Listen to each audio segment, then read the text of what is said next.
ending. Yeah. And even looking ahead now, ZP, over to our next match, looking at one win in Abrahams. If I'm not mistaken, one win Bombshell, one win beat Abrahams in that one. So it's kind of, it's like a little bit of a rock, paper, scissors when it comes to EU between these three teams. Yeah, and I mean, the last time around, it was VP that sort of pulled ahead at the very end, but it did take VP basically an entire week of tournament play to get there. VP's sort of the team where they have great coaching, great adaptation, but I do think they may be a little bit weaker when you have things that are a little bit more one-off, or, you know, we have a situation right now where there's a bit of a break in scrimming in EU, so, you know, they got caught off guard. But VP, they're a team that I expect to fully bounce back.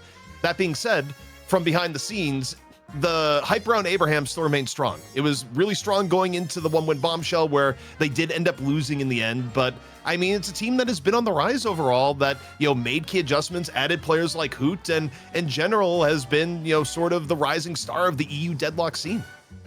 Yeah, it's been dominating as ever. But of course, that's our next match. But not to take away from the North American games we have coming up later on today, with Valhalla up against PKP, also known as Pure Kicks Puppies, but we didn't want to use that name. We kept it as PKP. And then, of course, we'll play against Hydra Nation there later on today. But before we do fully dive into our next match of Abraham's up against One Win, I want to remind you guys, once again, we do have crowdfunding when it comes to the Deadlock Night Shift, and all the money that goes through in our donations do go directly into our prize pool for the week. And if we go over 2K, then it goes in towards the next week as well. This all goes strictly towards that. We can see ZP, my man, you donated 125 bucks so far. Jake with 100 as well. Yeah, you know, just had to add in, support things. You know, we can't ask the community. It's like, hey, throw some money the players' way if, you know, we're not going to do the same. And, of course, Jonas just completely clearing us as expected, where Jonas is, you know, just may be the GOAT. But, you know, honestly, all this goes back to the players. And, you know, look, the Deadlock community, you guys are awesome. Just one of the most supportive communities I think I've ever been a part of, you know, game-wise, whether it be esports or otherwise. And it's really cool to, you know, host this and give back to the teams and players in this way. And because you guys at home are supporting us, we also want to support you, which is why we have a Patreon where we can give back to you and have multiple tiers across that. Starting off with the $5 tier, you get access to the Grave Shift. Now, I know you're out there watching Jason.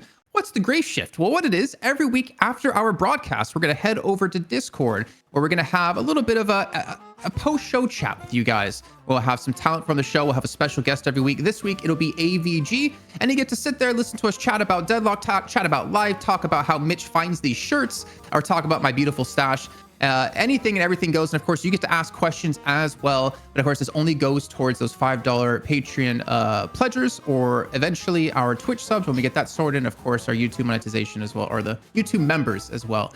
So make sure you guys check that out. We will be having one right after the show finishes today, and if you are a supporter on any of those three platforms, don't worry, we'll have a VOD available for you as well on top of that. But gentlemen, let's head over into our next match, because this is what I'm really excited to see. I mean, as you already hinted at before, ZP, like, Hoot has kind of made a name for himself. Abrahams has made a massive name for themselves here, and I think, Dan, they have a championship belt to defend. They certainly do, and it's interesting because with Abrahams, they kind of came out of nowhere a little bit for me in terms of their dominance, because we had the one-win VP rivalry for ages. And so Abrahams, I feel like I don't know what to expect, but like you say, you know, the recent tournament history is going to edge one win if you're just purely going off of that. But based on what we just saw, I think we did really see something I was alluding to at the top of the show, where I was saying, hey, I feel like this meta kind of helps out one win a little bit. The style that they like to play, they love, you know, invading the jungle. They love split pushing. They love these carries. And although we didn't see them get to play a lot of carries, we did get to see them play the macro in, you know, in the ways that they want to. And so this meta is feeling pretty good for them. So, you know, just going off of the raw without even seeing a draft or anything, I'm kind of edging one win, because they showed they could do it without the pocket, without the Yamato, without the Sinclair, without some of these key picks that, you know, we historically have seen them be so good on. All right. Well, also, people just wonder, it's like, why does your Instagram just say Andrew Rush? It's like, well, Instagram locked us out for whatever reason. That is why Instagram was in that instance. But yeah, I mean, looking forward to Abrahams versus one win team here. I think, you know, if you're Abrahams, you're a little bit worried, because I think, you know, if you go by the idea of power rankings, whatever it may have been, obviously things are in flux and there haven't been that much scrim data. But, you know, one win team was kind of seen as the number 3 team, and they just beat up VP. So if you're Abrahams, whatever prep you may have had going into the very first night shift, now you're kind of looking at this and going, what to expect here? I would say if you had snap reactions going in once we get into the draft, I would think, if nothing else, you kind of look at what one team was really looking to use. You go, maybe we take away things like the Infernus and don't run into an ABL that is just farmed to supervillain status. You know, you guys are talking up Abraham so much, and honestly, for good reason, looking at past results. But one thing I've seen, and I hope this man is watching the stream right now, Hoot hasn't been playing a whole lot of Deadlock lately. He's been playing a lot of Peak. He's been playing a lot of like Tarkov back, I think before. He's been playing a lot of League of Legends. This man is playing everything but Deadlock.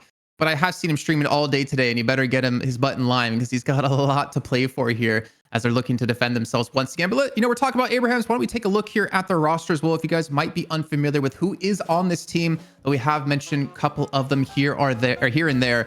And off the bat, I mean, some names are going to stand out here, Dan, for me. Tass, Hoot, for sure. Yeah, totally.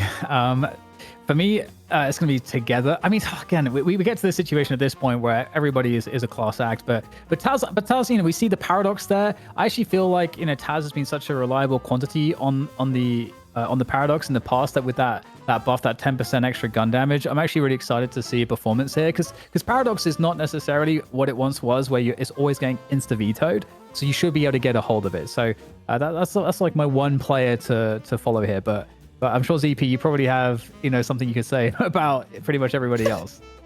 Yeah, I mean, all in all, I mean, whether you look at Tass, like, I don't even know if they'll go Paradox or just kind of go back to the idea of just being this world's scariest bebop, which, of course, is also in Taz's wheelhouse when being a playmaker. There's also other things here, like Abrahams in their last reign of dominance, right? Where Together was almost always on Shiv. But Shiv has been through the ringer and gotten nerfed a whole lot, but at the competitive level play, still may be getting picked. You sort of hit the intersection of, do you want what is powerful meta-wise, or do you want what is, you are most comfortable on? So seeing that's going to be interesting. I think in terms of, actual support play coming in, Kelvin will be very highly valued by Saint regardless. And, Hoot, I feel like Jason, when I look at Hoot's career, Hoot has gone from areas where it's just, you expect Hoot to play certain heroes like Bebop way back in the past, or, maybe a run of Calico. But to me, I think Hoot has actually turned out to be one of the most versatile players on Abrahams.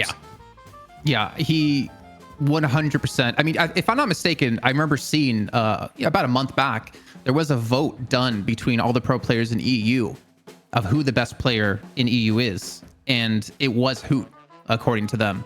And I think, as you're saying, like, for good reason, he has been very versatile. He has been explosive. Even thinking back, and of course, I always find an excuse to bring this team up. Maidong, seeing him play with them on the Bebop, that was the first time we got a glimpse of him in competitive play. And he kind of put Bebop in this whole other level, this whole other tier of what he did with it with very early rotations. And honestly, look at the rest of the roster. The one player we haven't mentioned, I think, is Saint. He, for me, has massively climbed up in his support role of becoming such a strong player, very, very mindful and very understanding of where he can be powerful and not powerful. One of the moments I could think of back, back in the prior event was him on Dynamo. He had phenomenal black holes to open things up for him and his team, and he's been able to play quite a few different heroes to a level that they desperately need him to. But Abrahams, it's still going to be tough. I mean, it comes down to like how much practice have they been doing, how much of the last match have they been watching here, and we are finally into the pick and bans here, and we're going to see exactly what will be breaking down between these two teams, Dan. Yeah, and I'm curious with the sort of competition between for both the Yamato and also for the Infernus, because interestingly, it seems like one win it was no let's say. It wasn't as though they picked Infernus and like, oh man, we have to play Infernus. It's like, okay, they actually had a pretty strict plan behind the Infernus and the 7. So Infernus definitely something they would want to play. And Abraham's obviously having that in their toolkit as well. And we're trying to also figure out, as we see these games, like, how are the pro teams actually rating these various hero picks? Yamato did get insta-banned last time, so I would be sad if we don't see it here, given that both teams do love to play it, and it is still super good. I'll return. You know what else is super good, ZP? Yeah, I mean, I'm taking a look at this here, It's and I music. think for Abrahams, they looked at the last draft and said, you know what, we don't actually, or the last game rather, and said, we don't actually want to deal with one team having the early mid-game power you get off of Vindicta pick, and we're just going to take that away from you at the beginning. One team, in contrast, saying, yeah, Warden's still pretty good, got to get rid of him. Now, The one thing I do find interesting here, maybe the last patch was just too devastating, but we kind of, in the month that, none of us were doing broadcasts, Viper went way up the tier list. And did we just hit this like special zone where we're not going to see Viper get played today after Viper had this period of dominance? Like Viper actually had to get nerfed for competitive Deadlock to come back. That kind of feels like the case here because I was looking forward to, and the plan is like, maybe we'll get the early picked Viper, but so far doesn't seem to be the case. Yeah, she did have a little bit of nerfs in like the latest hotfix. She doesn't shoot as quickly anymore, which does like it doesn't reduce her damage overall, but makes it much more difficult to apply that in Venom or 2. So yeah, a little bit difficult to deal with, but also I mean very dominating when it comes to like pub play. But I think when you get into a competitive environment, she's very difficult to play successfully because she's so easy to be controlled. Not to mention her hitbox has been increased in certain areas to make her easier to hit. 7 coming out, I think we saw how powerful it was. I think just the ability to quickly clear the creeps, given the changes to the creeps, is a massive advantage to just continually be able to like farm. I think that was something that also we saw that was possible from the Infernus. I think it's one of the reasons why the Infernus has perhaps raised in value a little bit. But you talked about Saints on the Kelvin, and that should be valued highly. We're going to see it right there as the second pick for Abrahams.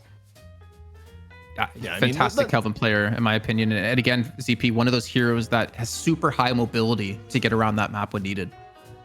Yeah, I mean, it makes sense to me. And, look at, I think in terms of meta power, probably not going to be seeing the Shiv come into play. Instead, Paradox going to be picked here from Abraham. So that to me kind of signals that for one win team, they can probably pick Bebop later in the draft like I do, or if they decide to go for it. They're picked Holiday, so there's a world where playmaking wise both teams are just satisfied. You run Paradox on one side, Holiday on the other. Not that you can't run a Bebop with the Holiday, which one win team has done in the past, but in this case they may be a little bit more set given the fact that the Holiday was available. So that's also though kind of a change when you think back to the previous month of Deadlock play where Bebop was getting picked in everything. So again, just kind of noting the contrast between the last slate of competitive play that we saw versus now. I mean, a lot can change in just 1 month. Yeah, it's cool to see that both teams, in fact, I think all the teams today have really prioritized in general the more utility heroes, the heroes that are going to be the core to their strategy, and just say, hey, we don't necessarily want to just go in for those carries as super fast, which is kind of what it used to be like. I'm actually surprised we haven't seen a Mirage. The Wraith ban isn't too surprising because Wraith definitely has a lot more value, but not seeing the Mirage, I think, has been somewhat surprising to me. It's a good point. Yeah. Well, particularly because with the changes, the less available teleporters, in theory, the value of Traveler goes up. But if you feel like the raw power of Mirage has gone down due to the various changes and, not just with the Mirage himself, but also other heroes that, you have an opportunity cost for, it's kind of interesting, actually. It speaks a lot to like where you think Mirage's raw power is at, that you remove mobility tools from the game. And in fact, you don't have the knee-jerk responses like Mirage has to be an early pick. Meanwhile, though, one win team not really, trying to basically replicate the last draft. I mean, the main change is that they were able to pick up the Holiday early, but otherwise, they got 7, they got Geist, they got Infernus. It's clear the players that they're prioritizing for one win team right now. I'm also curious to see if one win will eventually go towards the Pocket. I would imagine not, with seeing Infernus and 7 picked up already for Empty Dreams and for ABL if they stay on those 2 heroes. But Pocket was taken away from one win by VP, and we know Empty Dreams is a phenomenal Pocket. Totally, and he was on the Vindicta previously, which has been banned now, so it is like a pick for him. Like a Pocket is, I mean, I think it's a total layup that you have there, Jason, for this. I think this should probably be, we should absolutely see a Pocket here, and there is a Mirage coming on down as well. But yeah, that core you're talking about, ZP, is there for one win. It's pretty much been secured.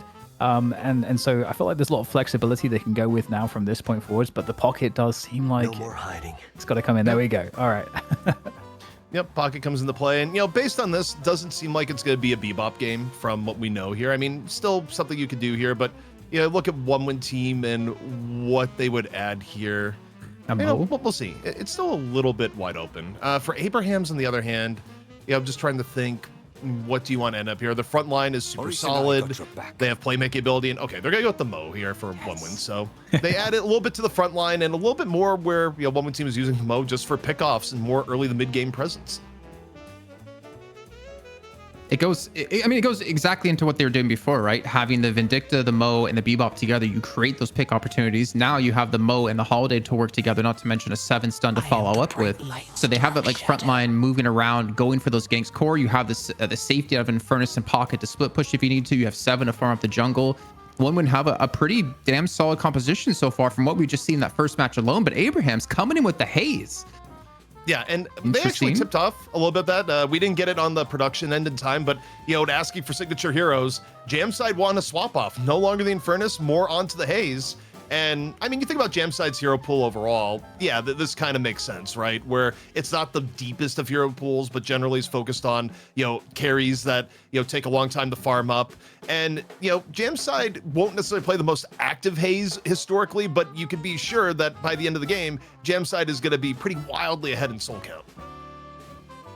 I wonder if he goes for that focused lens kind of build, Dan, to go for that like mid-game ganking power, because you know when are going to roam around at least with like the Mo Holiday like guys together. So I wonder if he's going to maybe go that route to look for some individual kills. Yeah, I think that's a good shout. I think it's definitely something that you need out of a Haze. I think Haze has to get active. I think Haze has to be able to facilitate those more invasive plays, pull attention around the map, because you have a lot of escapability, especially if you're in those 1v1s. You can, you know, put people to sleep and you know, smoke bomb out. So there's a lot of ability to get value out of that. And I think that's a key moment of the game, as you highlighted, Jason, that mid game to see Haze perform. But I'm a bit worried because I feel like One Win's they just got what they want, and it just plays really well into their strategy, into their very kind of invasive pick based strategy, where they're just putting the initiative on you immediately. You know, taking the picks, setting up the combos. The Pocket is super mobile. Infernus is pretty mobile as well. Guys able to hold down the lanes. Holiday able to do setup as well. 7 also able to hold down lanes into farm. So there's really, like, I feel like much more synergy for me personally out of One Win, and we already know they're comfortable with this kind of approach. Yeah, I mean, as I look at this, I feel like Abraham's the advantage being defending team here is they got that one game preview to kind of see the style that One Win team was playing with. One Win team has come in and they've effectively drafted a very similar composition to what they did in the first game. So you can kind of imply that a lot of the game plan here is going to be similar, where they're going to go out of their way to funnel farm into ABL and, you know, try and get him ahead of the game. Now, tools that they're going to have here, which you didn't necessarily have from the VP end, you're going to have Mirage with Traveler in order to create more mismatches on a whim to ABL if ABL tries to take on one-on-one. And if something like your Amato is able to get like really farmed ahead of the game, that's something that you could throw on the ABL in one-on-one and actually have it work out in your favor. So, you know, Abrahams, they have the ability to make micro adjustments here just by virtue of learning from what VP had to endure just one game ago. I think what's kind of scary about One Win here too is just the amount of raw damage you have. Like Holiday hits hard, 7 hits hard, Infernus hits hard, Pocket hits hard. Mo and Krill, it's like being stopped with a wet noodle, but Geist can also hit pretty damn hard, especially with the Soul Exchange coming through. Like, they have a lot of damage coming your way. Obviously, the Kelvin helps a bit with the Pocket, depending if you can like stop the Affliction, but you also set up Pocket for a very easy Affliction on top of it. And the fact you get Pocket so late on into the drafting phase too is kind of perfect for One Win. And Dan, if I were to throw it to you and say, you know, in this first match, not the whole series necessarily, like, who would you favor? I'm kind of thinking you're leaning One Win as well. Yeah, definitely. I do think, like, my expectation is that the Pocket should be super strong for One Win, and especially when you get into the late game, get the Tank Buster online. I feel like there's just a lot of, just like you said, overpowering damage output on their ends, and the stylistic edge as well, taking initiative with the split pushing and having a lot of mobility. I feel like Abrahams is going to be on the defensive. Well, we have some overwhelming casting output coming your way as well, as we're thrown on over to Uber and Jake to take us into our first best of 3 of the night. Thank you very much, Jason. Yeah, we're about to take it up to 11 here. Quickly, Jake, before we jump in, are you on board with this sort of assessment from our desk that One Win have a stronger look here? Because most of the Abrahams draft, they're flipped, by the way. We'll get them fixed for you in just a moment. But obviously, a lot of proactivity still with the Abrahams comp too. Yeah, I can see the vision. I will say, I think the Yamato helps a lot in dealing with this Pocket and Furnace, right? Being able to purge a lot of those damage over time effects and maybe tank through some of the stuns as a frontliner. And I think Mo is going to have to work overtime this game with, you know, both Abrams, Yamato, maybe Mirage that you want to be catching and starting the fight on. I think we're right to talk a little bit about Jamside on the Haze, though. I think, we talked about Hayes maybe snowballing, getting super strong into the ultra late game. I do think Hayes maybe has one of the strongest like mid late games if you can snowball ahead, but you don't have the best farming tools. So I will say I think the early game for Hayes is going to be quite important, since they're probably going to be doing a lot of the raw gun carry, especially towards taking those objectives down. And that's, of course, in a world where, globally gun damage has sort of been clipped by about 10% across the board. Also, Yamato's less oppressive in lane with that ult fire now. Its base damage has been reduced, but it has obviously a growth per boon. So later in the game, it still is quite a problem. It still looks pretty impressive to me right now, but the idea, I think, for Yoshi and co is to make that less of a bully feature here. It's still, quite a strong tool in the lane, especially in this lane, right? Combining with Kelvin makes a lot of sense. You've got those early game slows that can set up for a consistent power / connection. And, I think the way this early laning phase can be pretty crucial. That's a huge hit. And Pocket with the negative spirit resist on level 1, right? So vulnerable to this lane in particular. You can imagine, maybe this is going to be a rushed Mystic shot from Hoot. And honestly, Yamato could explode into this lane with already a third, a quarter of that tower HP off. So Hoot also just getting up on that Guardian. Crimson Slash thrown out to sort of ward the Lady Geist away. A lot of pressure here and good sustain, of course, with the Kelvin in the lane once some points start going into that Frost Grenade. We're checking in here in the mid. Saf, of course, is going to have the global presence, the ability to impact the map from anywhere on this Mirage.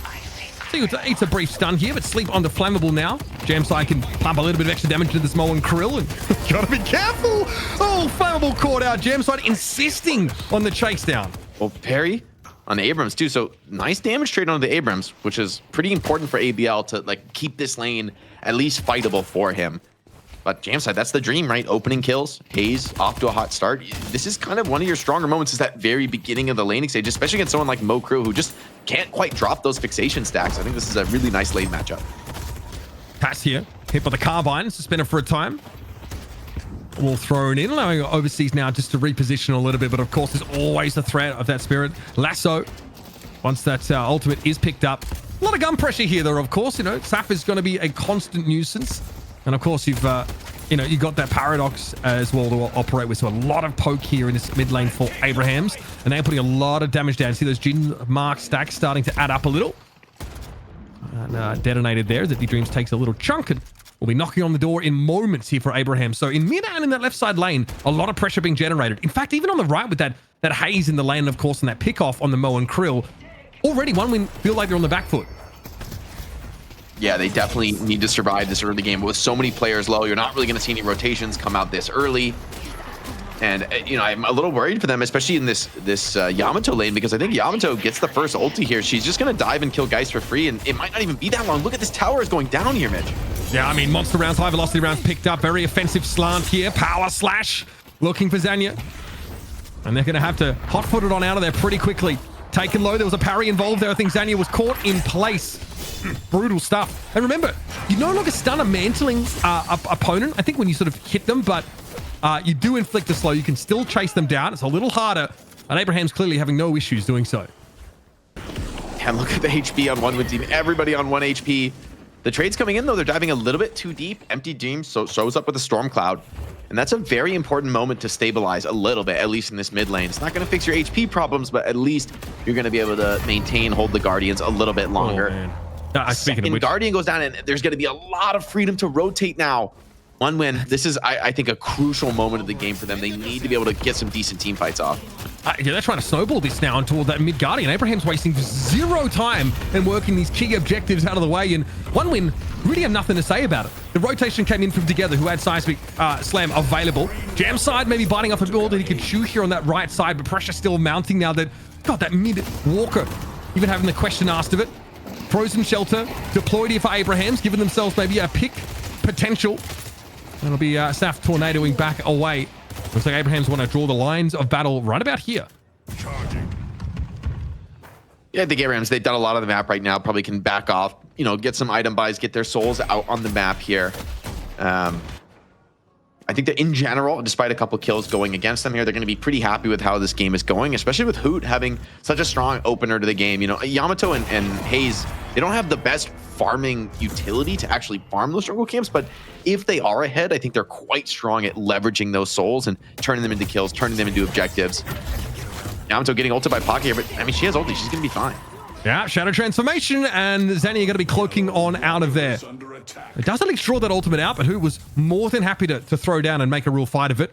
In a moment, they'll be joined back in lane by the Kelvin, so top back up and we'll be ready to go. And what is ABL looking for? Yes, I think they're spotted the Abrams here together. Shoulder charge comes in, caught inside a concussive combustion, but a sleep does come through, stunned up as well together up to the sky and straight back down. Hits that seismic slam. ABL though still wants this fight. Flame dash in the direction of the Guardian. Stunned up though briefly under it. Now together getting hit, but Jamside gets involved. ABL is picked off. One win look to make a play. It blows up in their face. That was insane. He dove. I mean, he even parried the Abrams there, which is massive, but I don't see how that was ever going to work. ABL just absolutely YOLOing. Maybe he just felt like the rotation was already going to come in and he was dead to rights regardless. Wanted to put some damage down before falling, but either way, Abraham's firm control of the game, 5k soul lead established. They're not wasting any time leveraging these full health bars and continuing to push the issue and try and get more trades off. All three of their Guardians are relatively healthy as well, so you're a long way from some of those excess slots for your opponents in one-win team.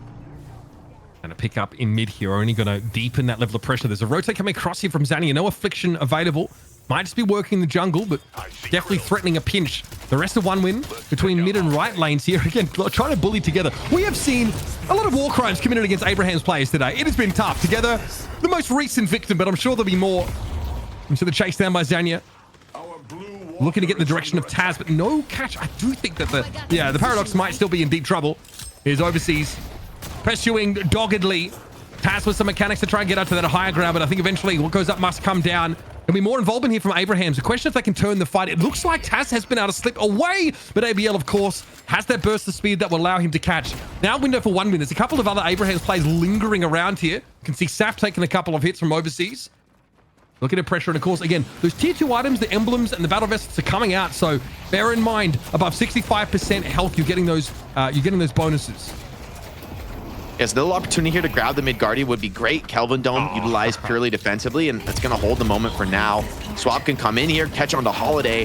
The follow-up is there, right into the catch there from Together at the Abrams. And they have so many cult sacks, by the way. This is kind of insane. A lot of greed here on the item builds for Abrahams. And although their soul lead isn't that massive right now, it's only going to get bigger with this many cult sacks on the field. Yeah, look, I think the buff is pretty relevant in the early game. Being able to clear that sort of jungle a little bit more, a little bit more efficiently is important. It also gives them a reason to be floating in between these lanes, constantly looking for those pick opportunities. And we talked up One Win's ability to sort of decide when and where they have fights and try and isolate individuals. But of course, Abrahams, as we just saw by Taz, have that same ability. Gotta watch out for this Paradox, and Taz is trying to be everywhere at once. We'll say ABL is getting quite a solid amount of farm. Same for Empty Dream. So both teams getting their ideal cores, the resources that they need. Abraham's quite a bit ahead on that front. You see they're giving Yamato the full solo lane. She's happy to just stay there all day. And Furnace still in the same position, dueling for some of those souls. However, Infernus always at risk of being ganked here, right? There's no tower, and you see Mirage rotating in as well. Maybe they're thinking about going for this dive. ABL gets out of Power Slash Radius. The only player for One Win on this left side of the map. See, the Saf is also closing in. Here on the right, though, it's about to get hot and heavy. Let's strap in for it. Oh, jam side flattened. Couldn't do much about the combo there. Xenon holding onto that soul exchange. Not needed. Seismic Slam coming in for Together. He is dead serious about starting this fight. Connection comes in on towards the Holiday. Going to get caught in the lasso. Zanya goes down. Together eventually will be traded out. Trying to initiate that fight. Now Abrams down a player. Taslo found Overseas. And sticking around is flammable now under pressure. Saint's going to be hitting hard at Kelvin late in the fight. A bit of a problem. Upstairs we go. All of our cooldowns having been used there. I don't think Xenon's getting out of this one. Nope. Attempt at the life drain. Still picked off. Great counter rotation from Abrahams. They int so deep One Win does behind the tower for that combo onto Jam side. And yes, you get that kill, but the response punishing. They protect the Guardian. They get a ton of counter kills, maintain the lead. And, Jam side, that's completely worth for him. It sucks to lose your Haze, but, with that kind of a trade going back the other way, you're not too mad at it. He's going to be back and just already farming off. And by the way, Saint also on a huge farm spree now with those, I think, getting a lot of kill credits in that fight. He's up tied with his top cores for net worth here. So, the spoils are really being spread around, and an easy earn turn in is going to be a nice little comeback mechanic here for One Win team. I think they're just barely on the threshold for that, and I think they exactly needed that here to be able to come back in this game and be surprised if there's too much of a contest here from Abrahams this early into this part of the jungle. And there's so many souls that are just contained in those Guardians for one win here. It's like, you know, makes up much of that deficit. Big turn in, of course. Of course, the rush for Majestic Leap is very much still in the playbook for Pocket. So Zania able to get around the map in a pinch, and already one winner converging on this right side again. Might be eyeing off that Guardian. There are 3 Abrahams players here, though. Here's the concussive combustion, gets it off pretty nicely. 2 players stunned up now. Frozen Shelter deployed in response. A little bit awkward for ABL, but healthy enough as it is. Trying to dash away, and it looks like Abrahams is going to let him go. Yeah, power slash on the back foot from Hoot. And Abrahams did not want that smoke. Yeah, there's so many players rotating. I think it's wise for them not to come in on the chase. ABL with enough life to just tank through that. They are going to get the catch onto Saint and try to TP over and flip and maybe punish some of these Abrahams players pushing the other side of the map. It's Jamside and Saf who aren't really the most durable when it comes to surviving a gank. Pause comes in, but I don't think they know about this position for Pocket and Holiday. No lasso, but that Pocket ulti, you if you're able to catch that onto somebody like Jamside, he could be in real trouble. I don't think he has much durability yet in terms of the items.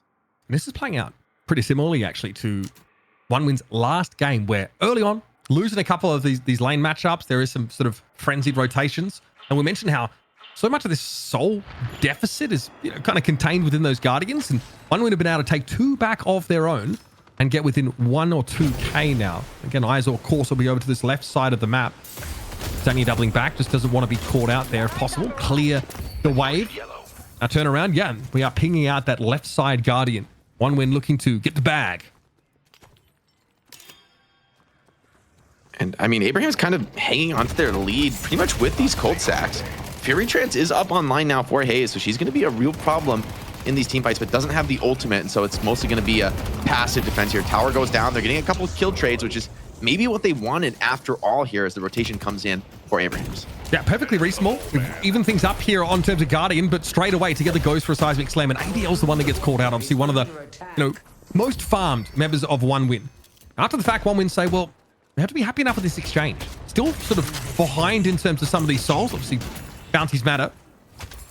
We have a pushback here in mid.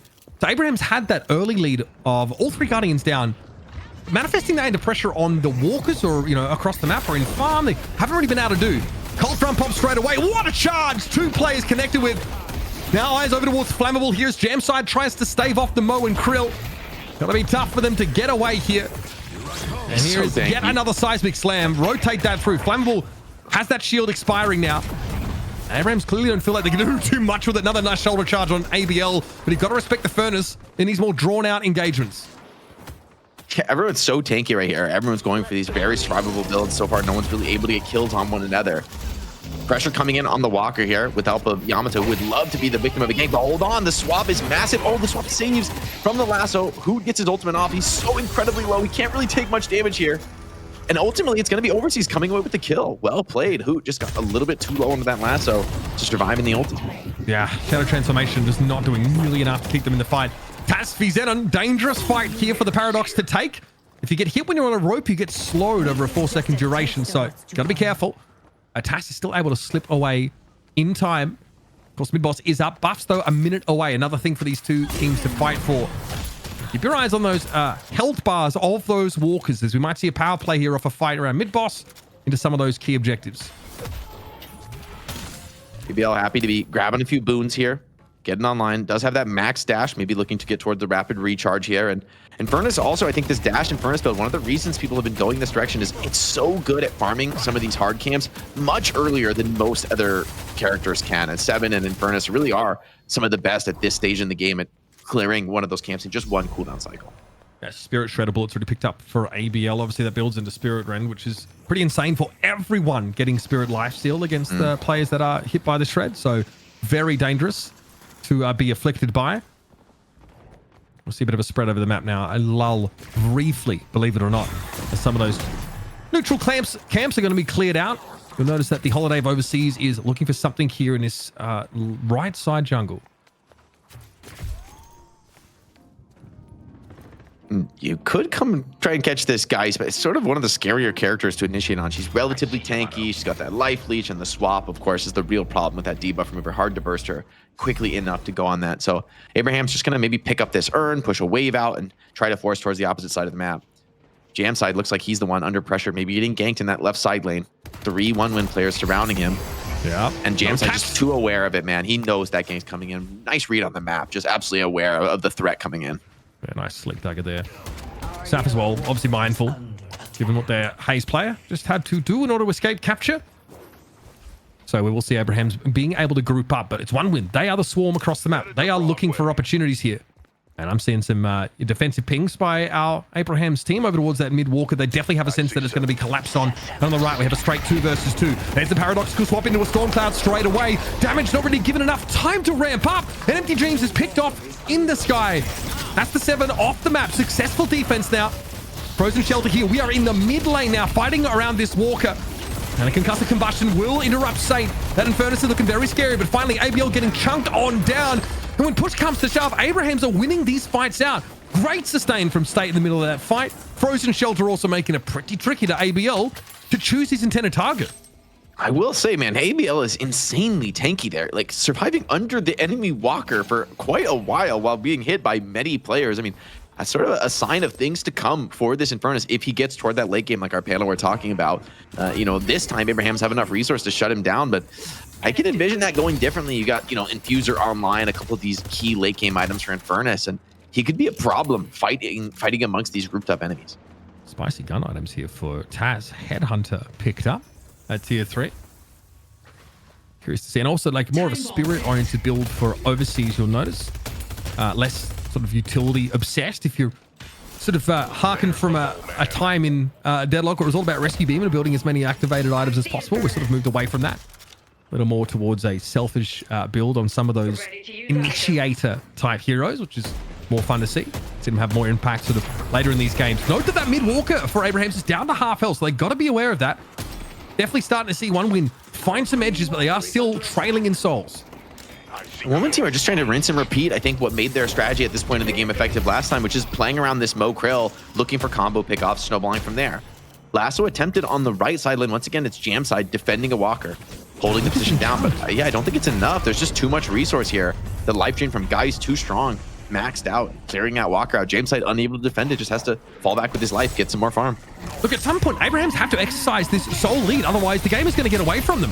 Empty Dreams here sees a shadow transformation. Nice little flying strike here, but who probably realizes it's not a winnable situation. Trying to back away from this. Flammable elsewhere, though, was picked up and puts 1-win down to 5. And ABL seems unperturbed. He really wants to go after this Yamato now, but the Frozen Shell is going to come in, lock ABL in place. Still Flame Dash being used. Hoot, though, good for the fight. ABL now more thinking about escaping. Concussive combustion pop there, but the shield is going to protect it against it. ABL eventually falls here. 1-win though down to 4. Hoot was picked up finally. Big investment to get the Yamato. Will it pay off? Saint under pressure doesn't have another Frost Grenade, so they will fall invariably here under the scrutiny of Empty Dreams. So 2 for 2 over an elongated period of time. But Abraham's looking a little in disarray right now. Yeah, and Empty Dreams has been farming up a storm, meanwhile, about to have that Storm Cloud online, and I think he's going to be the real problem for Abrahams, with ABL taking a lot of these mid-game fights, maybe recognizing that the game state was a little bit more difficult than their last game, couldn't farm quite as much as he wanted. Now Empty Dreams has reached that point where I'm curious to see what his items are looking right now. 7 could have an explosive quantity of spirit damage and be a huge issue, especially with Kelvin Dome down for about another minute. Yeah, you can already be working towards those very powerful Surge of Power-esque items that make you pretty terrifying. Even with some nerfs to Stormcloud recently, it's still something to play for. It's absolutely something to still build your compositions around. That's a Boundless Spirit picked up. Okay, so we are there. Yeah, we're at tier 4 now. Empty Dreams is going to be terrifying. Yeah, Empty Dreams definitely an issue here. There's not too many stuns to work with on this Abrahams comp, right? You're really dependent on what Together can do. And so, you know, after Abrams comes in with his initiation, I think 7 is going to have some free reign to come into these fights and just be a massive issue. Kind of a balance of cult sacrifices on both teams here. So economically, I don't think either team is necessarily happy to play things super slow. I think they're both going to want to get into fights as they can. Oh, it's a very tight game now. Soul-wise, Zanya, though, caught out. Hoodia sees an opportunity, combo used and cancelled instantly. Flammable realizing there was no winning in that situation. This is dangerous to 1-win. They are at risk of being run down. What a power slash. Overseas in mid-air, bisected by Hoot. And that's Abrahams with a 3-pick into mid-boss transition. And they went so hard on Jamside trying to take down this Haze. It's all going to be for nothing. He's just going to lifesteal with a ton of lifesteal back up onto this mid-boss. The Fury Trance working overtime. Jam side's going to be full. Rejuve coming down, and Abrahams, in what looked like just a skirmish, have blown the game wide open. Danger zone here for one win. Kept it competitive, still close in souls, but you've got to deal with this Rejuve buff, which again, like we mentioned, no longer buffs those minions, so you don't just have to sit in base and defend, but obviously makes it pretty undesirable to take fights against the team with the buffs. That's what Taz is looking for. ABL has to skitter on away. Does fear the buffs on them, and Xenon flattened underneath Abraham's Walker. So finally, Saf been able to assert himself in this lane and start to push it back. Some of those neutral objectives on the table here for Abrahams, and they are 2 down on Walkers, Jake. They'd better get busy. Yeah, I do think they're just gambling on the split push, trying to get that last Walker. And I think one team are just saying, you know what, we're going to lose players here, but we're going to do what I can to make Walker trades happen. Combo, going to be for nothing here. Couldn't get him down off the high ground. Not really any follow-up there as well. Pocket coming in, but Mirage is sort of happy to take this. Yeah, he's got Tornado on. He's chilling. And quite a few kills back-to-back here across the map. You see Taz with a ton of gun damage. He's going to get an easy Walker. This could be 3 Walkers down and another kill on the 7. Yeah, 3 Walker play is absolutely mental. That's the first of them falling at the very least. That was Taz making sure to go in and clean that up. I don't know what ABL's going to be looking for here. They're in an odd place out in the jungle, but this is on the left side of the map. We're on board with Zania, who was picked off to start that Avalanche and ultimate mid-boss pickup for Abrahams. Shadow transformation popped again. Who is insisting on taking this Walker, daring the guys to try and fight him. Eventually, though, a little bit too much of their health is going to be drained for their liking. They'll be able to double back, regroup. There should be yet another push on towards this. Remember, 4 minutes is greatly reduced at Rejuve buff duration as opposed to in the past, almost half, but it's very, very potent still. Does a heck of a lot to the individual stats of all of these players, and you can see them really abusing that. That's the second Walker down. The siphon is ridiculous for Abrams. He's just healing up under the enemy Walker. Silence as well. Another silence follow-up onto that Holiday. She can't quite get escape. And honestly, this game is snowballing out of control. Abrahams, another 3 kills. They're going to be able to get base Guardians. They could probably drop Patron right now.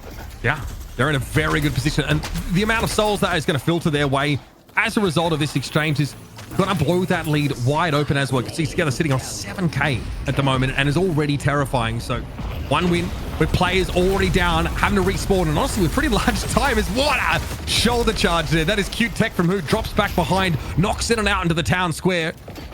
And that's yet another pickup. That's a 40+ second respawn timer. Abraham's chilling, making the most of this buff.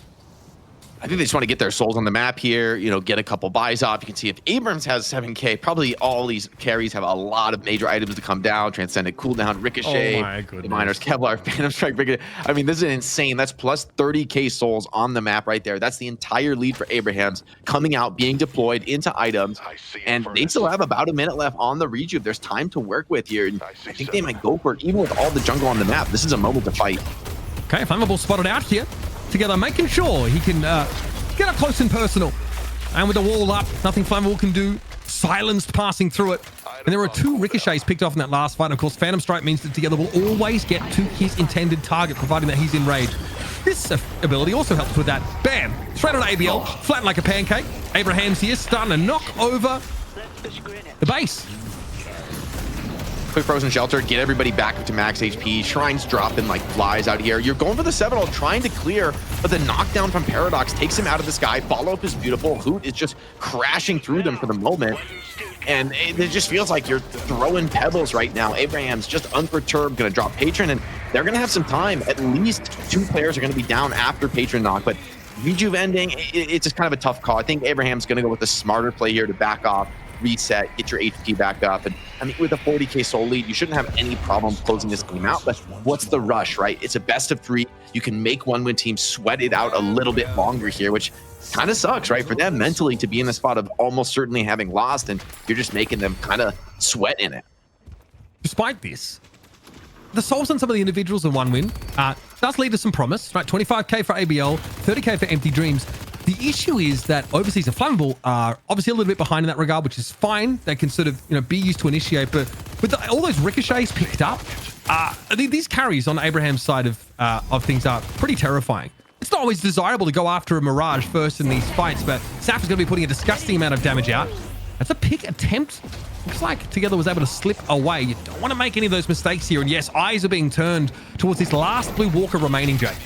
Oh, Seven is in big trouble there. Trapped in. That's your highest net worth hero now off the map. Needs to be a desperate retreat here for one win. See if they can get back to the base and stay alive. Seems like for the moment they can. Holiday maybe the one in question, but I think she's got the mobility to just slip away from this, especially with Veil Walker. And you got to go for things like that. You got to force attempts at this point in the game with how desperate it is. But I think Abraham's batting that one away. 7 down is going to be all they need. It's going to be a very deep dive here. The threat of a counter combo, but I don't know if you want to even fight here, even if you can get the combo. The damage is good, though. Lasso? That's a decent catch as well. No chance to use the Shadow Transformation, so their Divinus Kevlar does nothing in that fight. However, one win still have to find a way to account themselves in the later fight. You see Jamside getting a safe distance here. Xenon chunked down. We are melee after melee. Xenon flattened, run into the ground by the shoulder charge. That should be about that. Empty Dreams is about to come back off. Of course, one of the most, farmed up player on one win side, but it's going to be an overwhelming numbers advantage. I think Together was looking for ABL there, but there's nothing to find except the smear on the ground. They got flattened off screen. Here's the charge. Empty Dreams once again straight out of spawn and straight into the meat grinder, Jake. This is ugly stuff. As Abrahams, I think here are going to finish off the game. Yeah, 1v5. It's just too much for Empty Dreams, even with the farm and the low players. So Patron is going to fall, and that's going to be Abraham's snagging game 1 of our EU money match best of 3 here. A strong performance, especially, I think, out of people like Hoot and Jamside, right? They were the ones who needed to have strong games. We talked about them not having the best comeback mechanics, but they didn't need to come back. They got ahead. They stayed ahead. They kept their foot on the gas. As much as one win struggled and grabbed a few picks back here and there, Abraham's won some of those big team fights, played around the objectives better, and I think just leveraged the vision of the comp quite better than, I mean, think about VP last game in our last series, played a similar style, trying to force those team fights for the most part. I think you got to give a lot of credit to Jamside in the late game, not getting caught. So many times he's alone, he's defending the Walker, he's the vulnerable one, he's the one that if you were this one-win team strat, you need to gank Jamside. And he's just so aware, dodging a lot of those ganks, and each failed gank is expensive in terms of time, effort. You're losing something elsewhere on the map when you fail that gank. Yeah, we definitely felt at some point that Abraham's had like a lot of breathing room early in the game. They have 3 Guardians down in every lane and are sort of just jockeying for position, maybe just clearing some of that safer jungle with those cleared off, but don't really put pressure on the Walkers until later on. And it felt like there was a window there for one win. They got back in. They pretty much evened up the souls. But I think we're at the point in Deadlock now, and probably have been for a while, where, you know, both of these compositions have enough tools to create picks. It's the teams with the superior macro that are really able to make the most of them, right? One team gets Paradox, one team gets Holiday. And, you know, basically it's a wash at that point. Both rosters have the chance to be really proactive and get across the map. But if we harken back to sort of how our desk talked about it, they felt like, you know, that one win cop was just really, really strong. Felt like they'd be able to sort of do what they wanted across the map. But lane matchups like the the Yamato Kelvin lane, really oppressive. Hoot, I think, looked terrifying coming out of that game. Tass actually ends, with 8 kills, 21 assists, highest on the team. But there are 4 players on Abraham's with 21 assists. So that is just how involved they have been in a lot of these like kill opportunities, a lot of these eliminations. Whereas like on the other side of things, like you have Mo and Krill, you have Holiday, you have a lot of things to maybe set up good fights. You've got good roaming as well in like the Majestic Leap Rush, Zania Pocket, and yet you're not able to manifest those opportunities. So tough pill to swallow, but it looks like, coming out of the draft, one win were positioned well. It breaks down pretty quickly though after losing all those Guardians. I will say for one win, I think a weaker team down 3 Guardians to 0 that early in the game would have just been bullied out of existence. Yeah. And we could have seen this turn into a kind of a crazy stomp. I was a little worried things would go that direction with the hot start that Abraham's got. So I do want to put some respect on one win that not many teams could, I think, hold that game off and keep it so stable for so long. Eventually Abraham's do overpower them there, but there's quite a long mid game where you're at a serious disadvantage. The one win team are just playing their draft really well, like finding the opportunities, and they bring what looked like they had like a 10k disadvantage. I think in the first 10 minutes it looked kind of out of control, and they did stabilize it, which I think bodes well for the series. There's definitely adjustments that one win can make that could win them this game. Yeah, absolutely. I would feel like this best of 3 is promising to still be competitive after a bit of a tough first match for one win. We're going to head over to our desk. They're going to break this one down further, and we'll get set for game number 2 in this best of 3.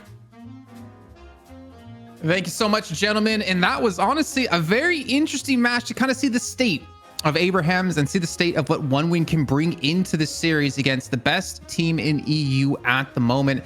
ZP and DDK join me once again here on the desk. And ZP, let's start off for you right off the bat. A very one-sided start to kick things off, let's say. Yeah, and it was kind of interesting too, because normally one-win team in the past, they were a team that if they had a bad start, they were just completely out of it. But even though Abrahams came in and looked mechanically very dominant in lane, I don't think it was really a bad hero matchup thing. I think it was just raw mechanics. Abrahams just played out of their minds in the laning phase. One-win team was actually able to make really intelligent rotations. They were able to secure an earn early in the game. I mean, it kind of benefited them that it was just barely the safe earn. And it just kind of worked out. Okay, we're able to get an earn. We're able to like get back into the game. You had smart plays coming out of ABL and Empty Dreams to actually maintain a good level of farm. In the end, it doesn't quite pan out, but the fact that one-win team was actually able to get back into the game after a bad start, that is evolution from one-win team based on how they usually played. But on the same note, the mechanical dominance of Abrahams and just the overall just raw, just, you know, stat level, I guess I'd say, of the team, and just how they're just playing well mechanically cannot be understated. Just how much Abrahams has evolved over the last few months.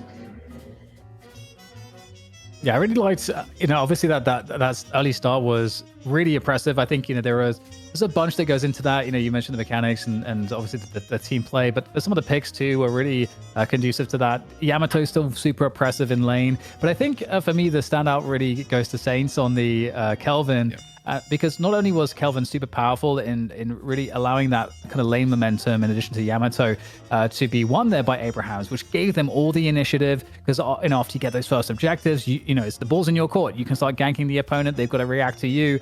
So they were really effective at doing that. And that's like one key part of the game where one-win are normally going to be in that position. So one-win aren't able to get themselves going there. But in addition to that, when one-win do finally try to break out in that mid game, Saints was a player that was excellent at preventing some of those pickoffs and ganks, just being that Kelvin in the right place at the right time with the shelters. It just, I feel like, really put a huge hole in the game plan in that mid game, the pick-based game plan in the mid game that one-win had, and not getting the value there, it just allowed Abrahams to continue to get power ahead. So a lot of things not working out for one-win, and they certainly, I feel like, need to ban their Kelvin. One thing that kind of stands out to me, ZP, that you haven't mentioned yet, because you're all about the economy of the game. Yeah. And one thing I've noted in this last match and what we've seen before out of one-win against VP is that they're very heavily relying and investing a lot of their economy into ABL and Empty Dreams. I mean, Flammable playing from very far behind at 1800, Overseas playing very far behind at 19.5. And obviously there was a big soul discrepancy at the end of 50K, but you look on their opponent's side and it's generally more equal and closer together in who they gave farm to. Yeah, I mean, one-win team is very much playing in the ideas that we are specifically trying to funnel two players in particular, and everyone else is going to take a knee. I think when you play a hero like Mo, you're kind of putting that into it, because it's pretty rare that you'd ever see Mo get played and Mo get a substantial share of the farm, right? It's why like he's almost half a frontliner when you get to the end game, and is more so a vessel to drop combo on people is where you're at. So I mean, that's not too surprising. But yeah, I mean, overall for Abrahams, they actually didn't funnel as hard as I would have thought. It was more of a, hey, everyone's going to get a piece of this. Even Saint, by the way, where I'll say this in terms of draft, I couldn't agree more on the idea of just highlighting Saint, because when you think about comfort heroes and people that have had like really good games, particularly when they get to play a specific hero, I think Saint has to be top 3 in being linked to a hero, and that in this case being Kelvin. Is Saint useless on non-Kelvin heroes? No. Do I think Saint is a significantly lower performance if you get him off Kelvin? Yes, and that's only because Saint on Kelvin is just such a ridiculous comfort combination right now. One thing it's the Bash brothers as well, with the Kelvin and the Abrams together, but go ahead, Dan. I was going to say, yeah, like we talked about Taz on the Paradox, and speaking of like comfort picks and just a hero that's really good right now, we know that the best Paradox players can output insane damage, and that's not something that typically you're going to have out of a lot of the more utility picks, but Paradox is one of those. So you've got like a double threat there with regards to both the Kelvin and the performance out of Taz there. That's a very good point. Thinking back to like the early days of Deadlock, there was a couple of names that really started to shine through when it came to doing a ton of damage on Paradox. And for me, the one that stands out the most is Flick, who used to play with Hydronation way back in the day. He would consistently have the most damage done on his team. And this was before we had these, big buffs to Paradox and the gun damage. But yeah, I think it's a fantastic point you brought up, and you really can't underestimate that extra damage you get out of Task. But also Jamside, I wanted to hear you guys' thoughts when it came to the Haze. He had the most souls, most objective damage, being a nuisance constantly. And you already said before, ZP, Jamside wanted to change his signature hero to Haze before this match even began.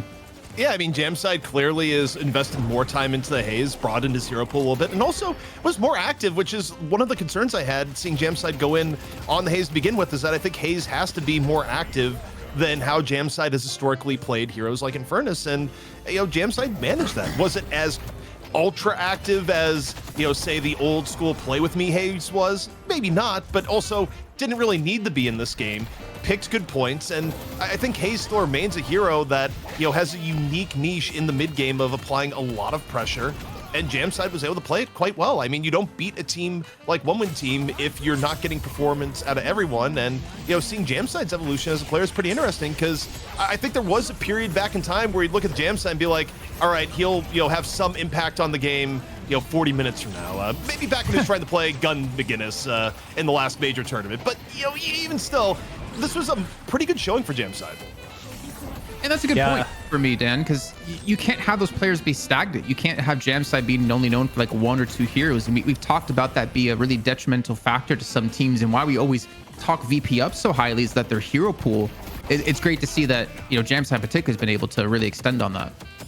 Yeah, and if you can find those heroes that are not necessarily super contested, but have a lot of application and can kind of stand sort of on their own 2 feet. And I think, you know, Haze is one of those picks because of just the nature of the solo playstyle you can do with the Haze, where you're kind of getting into the back lines, you're trying to, you know, try to get picks. You have a lot of solo ability essentially to create impact. But the interesting thing in this particular matchup was that you didn't even need to see anything out of the Haze pick in particular. You just had to do your very basic job, because again, such a good performance from the rest of the players, like, you know, Saints on the Kelvin, Taz on the Paradox, you know, together on the Abrams. Like this front line, it was so dominant. It created all the opportunities for Jamside to be able to be very comfortable in how he was able to play and how he was able to pick his fights, and wasn't having to try and go out there like we saw with Play With Me in the past and really be the player to create the edges. It's more really capitalizing off the edges and extending the lead. Oh man, just seeing these Yamato by the way, just you talk about going ultra deep. Poot maybe overplayed the Yamato you know, invincibility towards the end game, where if you get CC'd that hard. The problem there is, you look at that highlight though, is that you're so far behind at that point that Abrahams is still able to turn that into a winning fight, despite what is basically objectively something served up to them on a silver platter. Yeah, and that goes to one of the first merch pieces I think we ever need to develop here at DLNS is stat check territory, because that's exactly where they're at, ZP. I mean, so far ahead, you can see at this point, it was, you know, basically 50K. And it was just, there was nothing they could do. I mean, yeah, you take down Hoop, but it cost you 3 players for yourself. And well, One Win will unfortunately go down here in this first map of the series, but it is a series, right? It is a best of 3. It's no longer into the best of 1 territory. So they have a chance once again, and they need to show something a little bit deeper. But before we get into draft, speaking of deeper, I am once again asking for your donations to dig into those pockets. We have some crowdfunding here you guys can support us here on the show. All the money in our exclamation point donate link in chat will go towards the prize pool. And if we hit our threshold of 2K, any additional overtime pay will go into next week's. We also have a Patreon as well. You guys can support us on. You can pledge money on different tiers. And if you pledge at least $5 per month, you get access to our Graveyard Shift, which is an after show little podcast that we're going to do with some talent, with a special guest every single week. This week it's going to be AVG, where we get to talk about Deadlock, talk about life, talk about everything in between. And not to mention, you guys will also have the opportunity to ask questions to us and, of course, to our special guests. Make sure when you do that, you also link your Discord to the Patreon so you can get added to our special Patreon supporter channels. But a big thank you as well to a lot of people out there. I mean, look, taking a look at our donations as well. We mentioned before, Jonas donated $500. We got Wick donating $250, Unfeatured and ZP going head-to-head in the battle of who could donate more. And I'm all for it. Not to mention Jake in there as well. A massive thank you from all of you in the audience who are here to support us, because honestly, we all love Deadlock. Deadlock. We all love to put on a show here, and we're all very excited to see where Deadlock goes in the future. And the future, well, it's not too far away, because we are going to be underway with our second draft in this series momentarily. And we're going to see if One Win can change some things up here, gentlemen. I mean, you got to pick between the Kelvin ban and the Paradox ban at this point. Those are 2 really impactful heroes, and like you said, ZP, those are 2 comfort picks too. Yeah, I honestly think if you're One Win Team, you're facing elimination here, where, you know, now it is do or die. You're one that mulligan is gone. Maybe you do go into this and you think, Do we want to let Saint get Kelvin? The answer should be no. And going into this here too, if you don't ban it, then you have to pick it if you're looking to die, because Abrahams is going to look to grab it with their first 2 picks. So Abrahams, they have first pick here. They're not, I don't know if they'd first pick Kelvin, but they'll definitely get it on 2 or 3 if one team does go. There it is. They immediately decide, you know what? We're not going to deal with the Kelvin this time around. Perfect. And I'm really curious whether OneWin are going to be able to get onto a Yamato. I feel like that would be pretty huge, but obviously Abraham's in a spot right now where they could still grab it. I think Yamato is really, really nice as a high pro pick to make sure you have something that's super oppressive in lane. Even though they nerfed the right click a little bit, it's still really good, but they choose to actually go with a Warden opening instead. Crazy to see that, actually, considering what, a month and a half ago it was super high priority, and we're still being at super high priority even now after this much time's passed and the game's changed this much. Yeah, I mean, I think the thing with Warden is that Warden is still just consistently good. It, like, builds up really well item-wise, like, isn't bad in lane, and it, like, is not only frontline, but also someone that is, like, a good recipient of farm and can kind of work in the carry role. You're getting high value in essentially multiple categories, which also, by the way, Yamato tends to be highly valued, because when your Yamato's ahead of the game, not only is your Yamato dealing high damage, your Yamato is also giving you all the benefits of a frontliner too. So it's kind of why Warden and Yamato have been in the top echelon of pick priority for such a long period of time. Well, interesting opportunity now for Abrahams. Go ahead. Oh, the pause. I wasn't sure if I could jump in or not, but the paradox is something Abrahams kind of have to get in before the first wave of bans, or else it's definitely going to go away. And so I feel like that's got to be one of these 2 picks for them. There's that paradox. So they've secured that at least. And I was curious because OneWin could have stolen it away and forced Abrahams onto the holiday, and then they would have taken away both Kelvin and Paradox. So I was hoping they would go for that. I think if you're OneWin team here, I would try to attack Jamside's hero pool a little bit. Like, thinking back to the OneWin Bombshell tournament, you kind of had situations when Infernus was off the table, Haze was off the table. Like, you would force Jamside in that tournament onto Gun McGinnis, which really didn't work out all that well for a variety of reasons. Like, look, I wanted it to work too, but it wasn't the greatest look in that tournament. OneWin team here, they could either grab Infernus for ABL, which I think may be likely because ABL is clearly just, you know, very comfortable on the hero, and then ban Haze in the midterm, or rather mid picks. But instead they decide, okay, they need to secure at least a little bit of frontline. I'm curious though, because going in here, I believe they're going to have first pick out of the mid-stage ban, so they still have the ability to ban Haze and then pick Infernus if they wanted to go down the route of like trying to target Jamside and, you know, put Jamside a little bit off his comfort zone hero pool wise. Apologies, I'm spoken for today. I said they go with the Mirage ban here, throwing things over to Abraham's side. I mean, you know, Dan, in your opinion, with where we are in Deadlock, targeting a player, do you think there's a reason to do that, or do you think there's success in that? Or is there a better option to maybe focus on what you want to run or run well? Like, do you think we're at that point now where you need to target an opponent, or just focus on your own team? I guess it always comes down to the hero pools and the comfort on the hero pools, and also your ability to ensure that you can lock in your approach and your strategy. And because I think that always comes first. And I think that's kind of how OneWin has been prioritizing based on how we've seen them pick so far. Is they're really just trying to get the heroes that they need for their strategy for that to run. And we're going to see, you know, we're not seeing that Infernus just yet. And that has been somewhat key, as well as the 7, both of which are available. So it does feel like we are seeing a drift away from that for OneWin, perhaps because it just didn't work out as well for them in recent times. They're going no heavier. More vote, please. Yeah, I mean, they're going heavy on playmakers here, where before, you know, they got the Holiday, you know, don't necessarily need Bebop in this case. They're going to have Bebop and Holiday. And I mean, it's very, you know, look, it's playmaking focused. It's going to give OneWin team a scarier early the mid game. But the question is, are they going to be able to, you know, maintain presence with the setup? We'll see. I still think from what they said, they haven't picked up the 7 yet. They haven't picked up the Infernus. Surely that is going to be coming in. It won't be the Infernus because Abraham's now picked it for Jamside. So for OneWin team, seeing what ABL ends up on here is going to be kind of interesting. My twin. Sorry, I thought someone would mention that. You know, my brother from another mother being picked up here. First lash of DLNS. This is going to be exciting to see, especially when you're up against Bebop, who can basically take your ultimate away from you, or a Holiday can do the same. Going to be very difficult for whoever's on Lashlet of Abrahams to be successful for those death slams.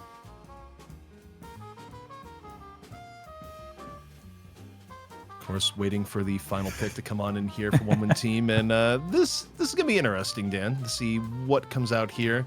Again, thinking towards what may be playing. Okay, they're gonna go for Viscous here, so kind of interesting. Again, Viscous kind of all-purpose and how you can play. I mean, we've seen Viscous basically played as everything over time.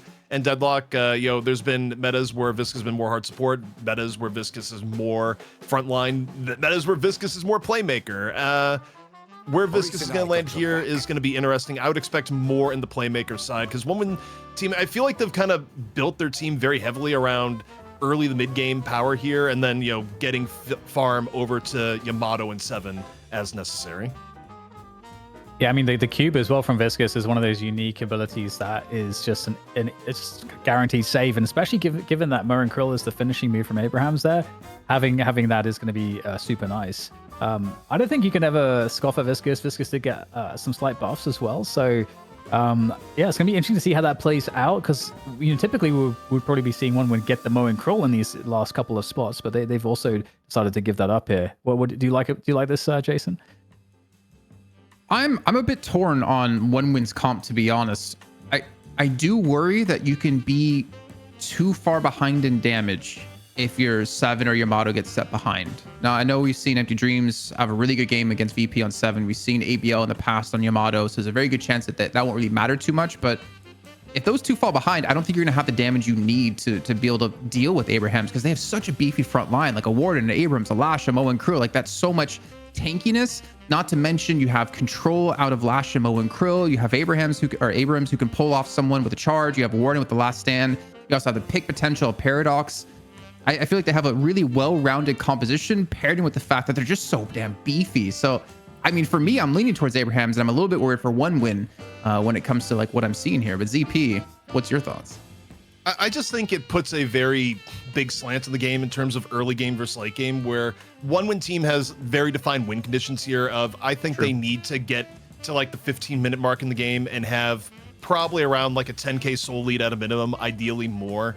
If Abrahams is able to keep things even, which is a high possibility, even with the slight favor of the early game, the One Win Team, just because Abrahams is so mechanically good in lane, I think it's going to fare poorly for One Win Team because they are not going to scale as well as Abrahams is on the whole. So for One Win Team, their win condition, they need to just crush early the mid game and give themselves enough buffer to actually trade out evenly for objectives as you get into the latter stages of the game.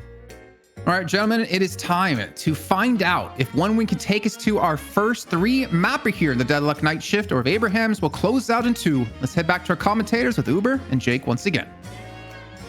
Thank you very much, Jason and co. And our desk pretty much outline the key win conditions here for One Win is that early, strong start that they're going to be looking to try and make. Again, we'll get the names flipped over for you, make sure they're over the appropriate teams. The Viscous Shake is an interesting involvement. You'll note, one of the heroes that was exempt from the reduction to light melee damage because his Puddle Punch scales off of it. So still effective, still has a place. Yeah, I've seen like a melee build actually look pretty good for Viscous recently, as I do play a lot of the hero myself, although recent days I've been changing it up, trying to vary my hero pool. But I think Viscous does play towards this early game aggressive strategy, and I actually like the matchup against Abrams. While Abrams is typically a very tanky and hard to fight laner, I think the matchup is really good for Viscous. Even Abrams isn't tanky enough to deal with this like infinite harass. But Infernus could be a problem, though. You get some burns from Infernus, man, and this lane will start to turn against you on Viscous. It makes it hard to just arbitrarily stick around in the lane. See to what effect they're able to do. So obviously 7 here.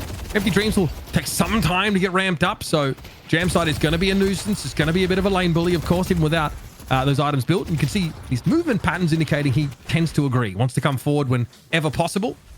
Obviously paired together in this lane alongside the Abrams. So when push comes to shove and his fights sort of break down, so you've got to be afraid of what this melee output from the Abrams can cause. Yeah, I think, this is going to be a key lane where Viscus we want to see come off to a strong early start. And I think we're right to say that, okay, yeah, Jam side on the Infernus, if he gets that ultra late game, we've seen how hard to kill Infernus can be. And I think Jam side is going to be a perfect player to play towards that greedier build.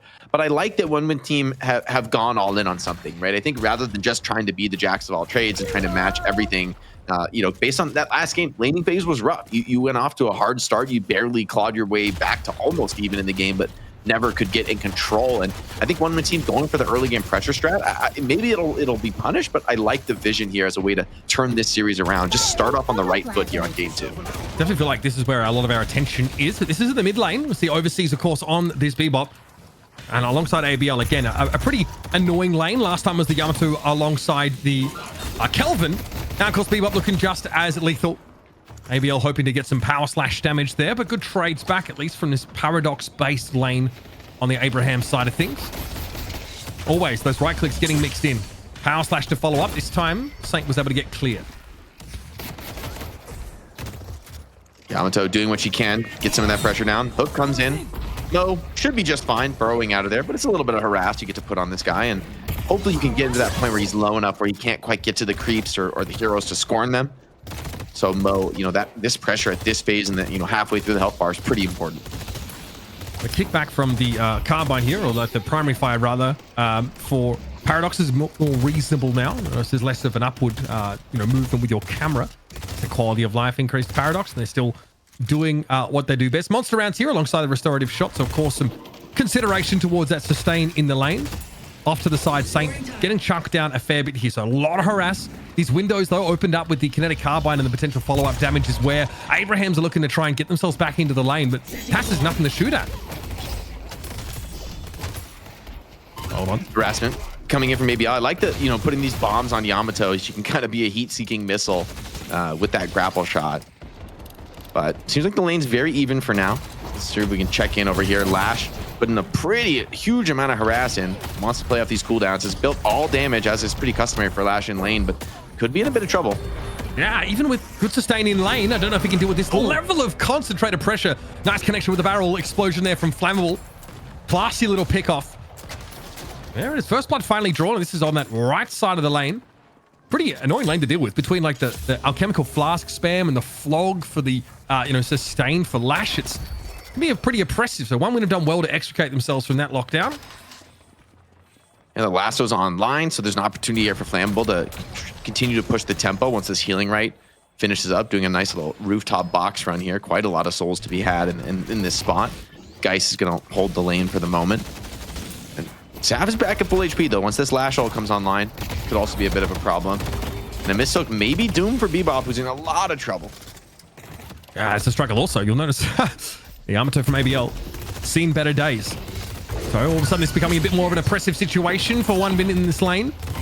Okay, Paradoxical Swap there used in a pinch. Oh, buddy, 1 winner falling like flies across the map. 4 of them get picked up. And now those Guardians are about to feel the burn. Flammable falling as well. Abraham's in a pinch. Go absolutely hog wild. So Deslan come out there. Binding Word shrugged off. Alchemical Flask dunks on Xenon though. Burns him to a crisp.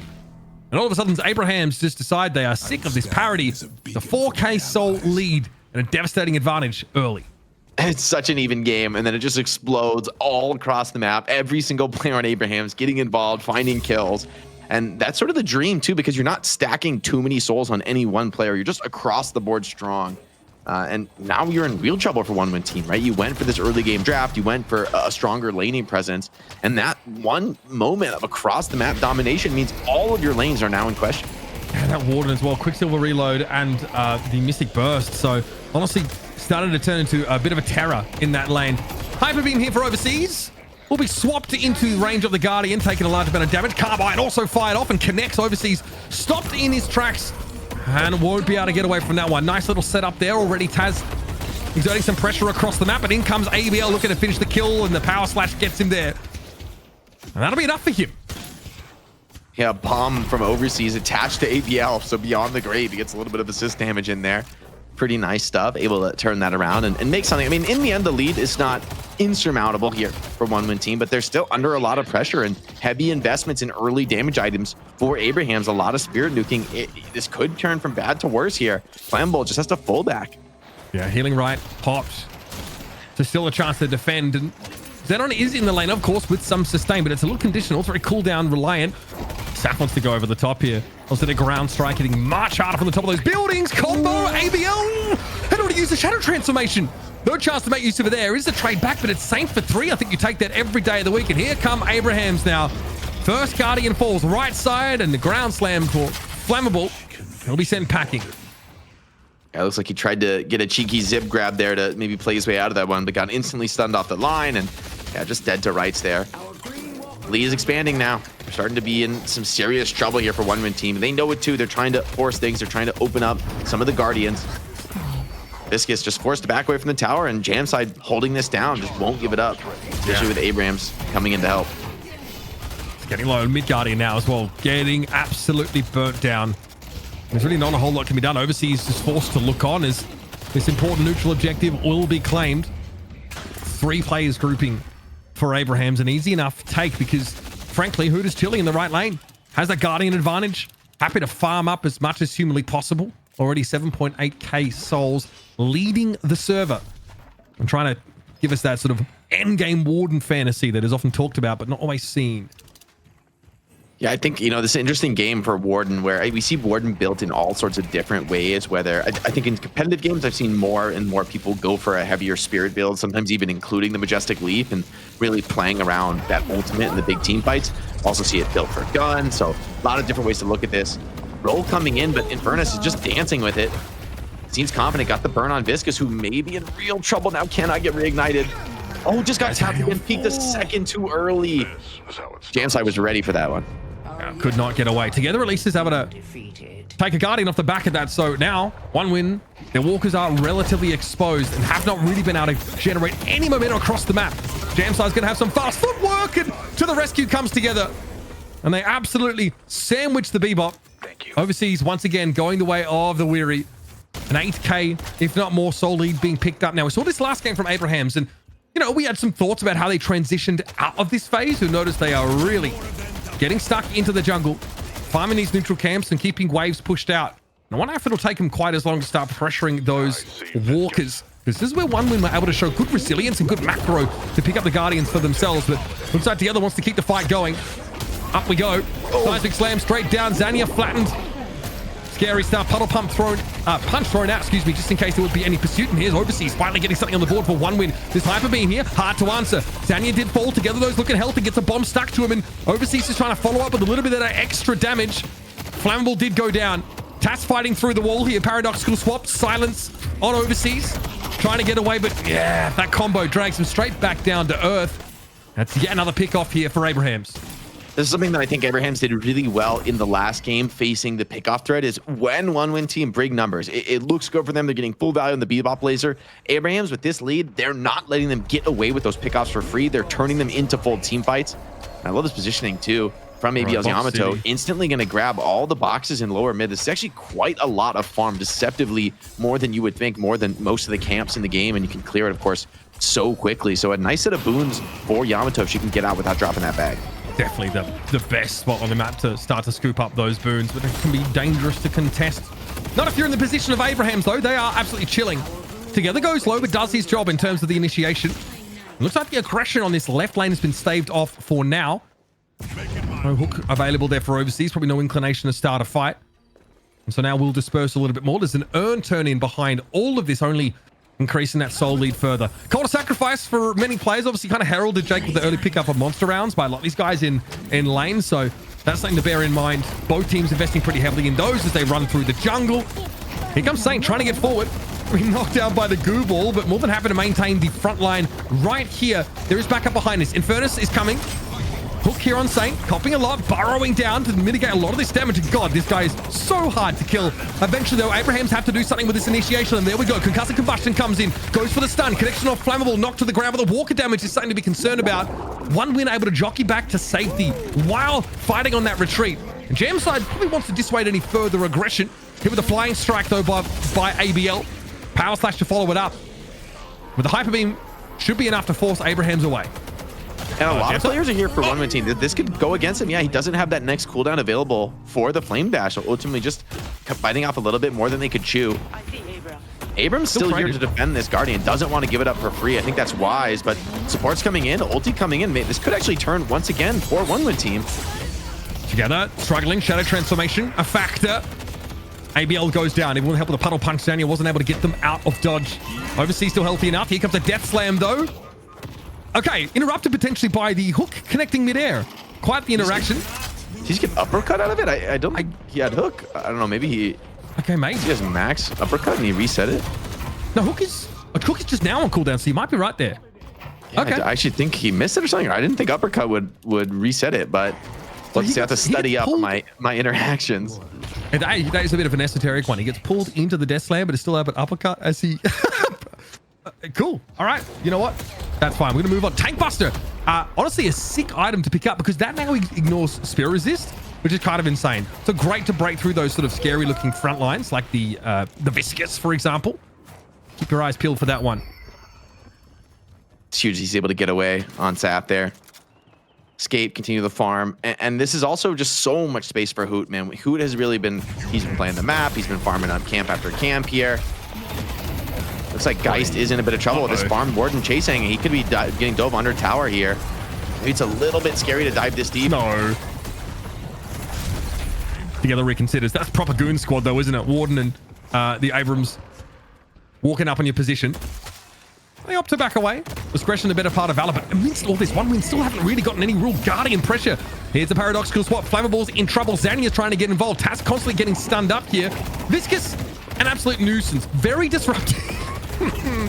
Again, we're going to try and roll all through, but Xania is outnumbered. Flammable got caught there on that high ground, and down we come. Big damage with that slam. Binding Word also on Empty Dreams, and they're not going to be able to get out of the concussive combustion. So much CC, so many stuns, and OneWin are getting rinsed. Yeah, another 3 kills across the map here. Abraham's going to have free space. And I mean, they're doing what they can. They're trying to put as much split pressure as they can to get these Guardians down. I think that is really crucial for OneWin team at some point. ABL is going to, follow suit here. And I will say one thing about being this far behind is your deaths aren't worth that much in terms of farm. And if you're able to get this Guardian, it probably would be worth it. Doing what damage he can, ABL is probably going to be a little sad that he wasn't able to grab that. I like the parries from Abraham, just protecting their own Guardian there. They know that ABL has no intention of backing out of that fight. He just wants the Guardian. Yeah, I mean, ABL really trying to build towards being able to use Shadow Transformation before he gets bursted down. You'll note the Spirit Shielding, comes in just to maybe stave off some of that burst that might otherwise come in. And there's a lot of it to be concerned about, of course. So we'll see if that plays out. It's 14k for ABL. Zenon also been able to farm up a reasonable amount. Who does at 18k though? Just, want to let you know, whisper in the president's ear, sir, they have an 18k Warden on the field. His paradoxical swap though, and Flammable is probably the easiest target to blow up in that case. Another pick here for Abrahams. They're getting active. Yeah, Taz has been so active this game, and his build is giving him so much greeting and snowball potential. This Paradox is going to be a really serious gun threat this game, on top of all these setups, on top of all these pickoffs. And Xania, this is sort of the struggle on Viscous. If you have a rough early game on Viscous, the hero falls off dramatically and just isn't that much of a factor. Abraham's being chased down. Is he able to escape? Not quite. So ABL is going to be very happy to get that comeback kill. Yeah, I mean, that headhunter we saw on Taz, obviously giving him that extra movement speed to chase people down if he can hit headshots on them. Pretty significant. Death Slam. ABL shrugged on off here. Power Slash comes in. Saf looking a little bit vulnerable, a little bit exposed. Chase down. Crimson Slash ends him. Zenon with a kill credit. Still, Abrahams have Saint looking for his next target, but combo not available. There might be something here for OneWin. Overseas picked off though. Last stand. This is a little bit scary. Fed Warden coming at you. 4 players being affected by it right now. Binding Ward also thrown down, but who's looking for a proper fight? There it is. Alchemical Flask right on top of Flammable, living up to his name, I suppose, as Taz is going to be the trade. ABL still causing some problems in these fights, and here comes Empty Dreams off the back of it. Stormcloud at the ready, but might not need it. Abraham's down 2 players, as are OneWin. Insane doesn't really want to stick around for this fight. Eating a bunch of damage of Empty Dreams, he'll opt to circle back to the rest of his team, because together is still a threat. ABL low, but took all fight to get the Yamato down to a critical health threshold. And Saints trying to push forward for a little bit more. Caught out, did find ABL, but can he get away? Yes, here comes Lash, gets back involved. This could be scary now as the Stormcloud in a very small room, not exactly where you want to make use of it, but together is picked off by the damage eventually. Overseas gets Saf, who came in late to the engagement to try and keep things in his team's favor. Saint is low, hit with the bomb though, forced to try and butter all away, but there's Jamside getting involved. Should at least be able to trade out onto this Bebop, and he does. As the dust settles, an extra player up for Abrahams. And they might be able to convert this into some objective presence right in front of that mid walker, which is low. But it's a brutal fight, and they'll maybe opt for the Spirit Urn, turn in instead. And Urn would be great getting some kind of prize out of this fight. You feel like you really need it for Abrahams. I mean, remember, they came into this fight with a pretty serious lead. So despite all the insane, chaotic fighting there, the scrappiness of the fight, Hoot coming in with a fully farmed Warden ult, the fact that that fight is as scrappy as it is with as many trades as come out really has evened up the game for one win team. I mean, when you're in a serious deficit and you can get those kind of trades, they're almost always going to favor you. So really well played by one win to fight that one out. ABL did a great job kiting away on the Yamato, living forever. Xenia, even without much net worth, right, still really powerful on Viscous with that ulti. And Empty Dreams bring in the damage. So they found the way to make that fight as chaotic as it was. And they're going to be feeling pretty good about their chances coming into this game. But the key question is, can they replicate it? They're still down a little bit. They still need to come back and come out of that relatively even soul situation with some objectives or some more farm and actually win a fight to start to push this game in their favor. But in general, I think they should be happy with the way that one went. And who we were on board with him during that final stand. One win kiting that ultimate really effectively. Warden's a problem right now, especially because that superior duration's been picked up. So all of those abilities, almost like 30% increase, I think it's like 28 on their duration, means that Hoot can really be a nuisance, really stick around, unless that ultimate is kited. They did well. Ends up being a very scrappy fight. Honestly, a bloody good fight to watch. Very hectic with players sort of diving in from left, right, and center. We're using Final Stand here as well. Hoot maybe just looking to clear some of these camps quickly. Keep Abrahams ahead in terms of that soul total. Yeah, I wonder if they thought they were getting a catch there or something. There's no way you would normally use that Warden ult to just pure farm. So maybe a fat finger, or he was hoping to catch something that didn't materialize. In the end, the cooldown's not that insane, but it is going to be, especially with that patch, a few weeks ago, to increase ult cooldowns across the board. It's going to be just a little bit more threatening, a little bit more of a problem to not have that Warden ult, which is like you mentioned with the Despair duration. That's what you built for, is to make this ult as impactful as it can be. Yeah, it's literally majestic leaps, superior duration. So bro is going for the wombo. I respect it, honestly. What's Taz looking for here? A pick opportunity that unfortunately doesn't materialize. That was the use of the paradoxical swap, but did not connect. Got cooldown for about another minute. Watch out for the Siphon Flammable, trying to keep together its arm's length. And they are going to throw down a little bit. Lasso miss. Missing. Yeah, Abram's going to be out of that one without the lasso. I'm not even sure they had the follow-up with the lasso, but fair attempt there. And once again, the scrappiness. Low comboing somewhere. Yeah, uppercut on Jam side. Flame dash away, though. Keep an eye on this Bebop's health bar as it will start to decay away. But Jam side, not quite even like the truck he needs to be. He's going to have to back away. Would like to, at least. And that's why Satan has to get involved. Jam side did not escape with their life intact, and together also went down. Abraham just got clapped in 2 parts of the map, respectively. This is where one win might be able to find their way back into the game. Yeah, I think they've done it, Mitch. The game is equalized now from a soul perspective. Lanes are starting to come against you. Warden is hugely farmed. Insane healing from guys. Wait, no way. Okay, yeah, surely that's too much, but it does eat the whole duration of the Warden ult. You're able to grab the pickup, get the bags here. So another winning trade, I think, for one win team. Nice rotate by Flambeau. Unless Lash can get this punished, but seems like, yeah, this Holiday just too mobile for that. Yeah, I mean, the tank bust is nice. Those barrels are really dangerous, to those tankier targets, getting, now doing, like, an extra 5%, I think, of their health in terms of bonus damage.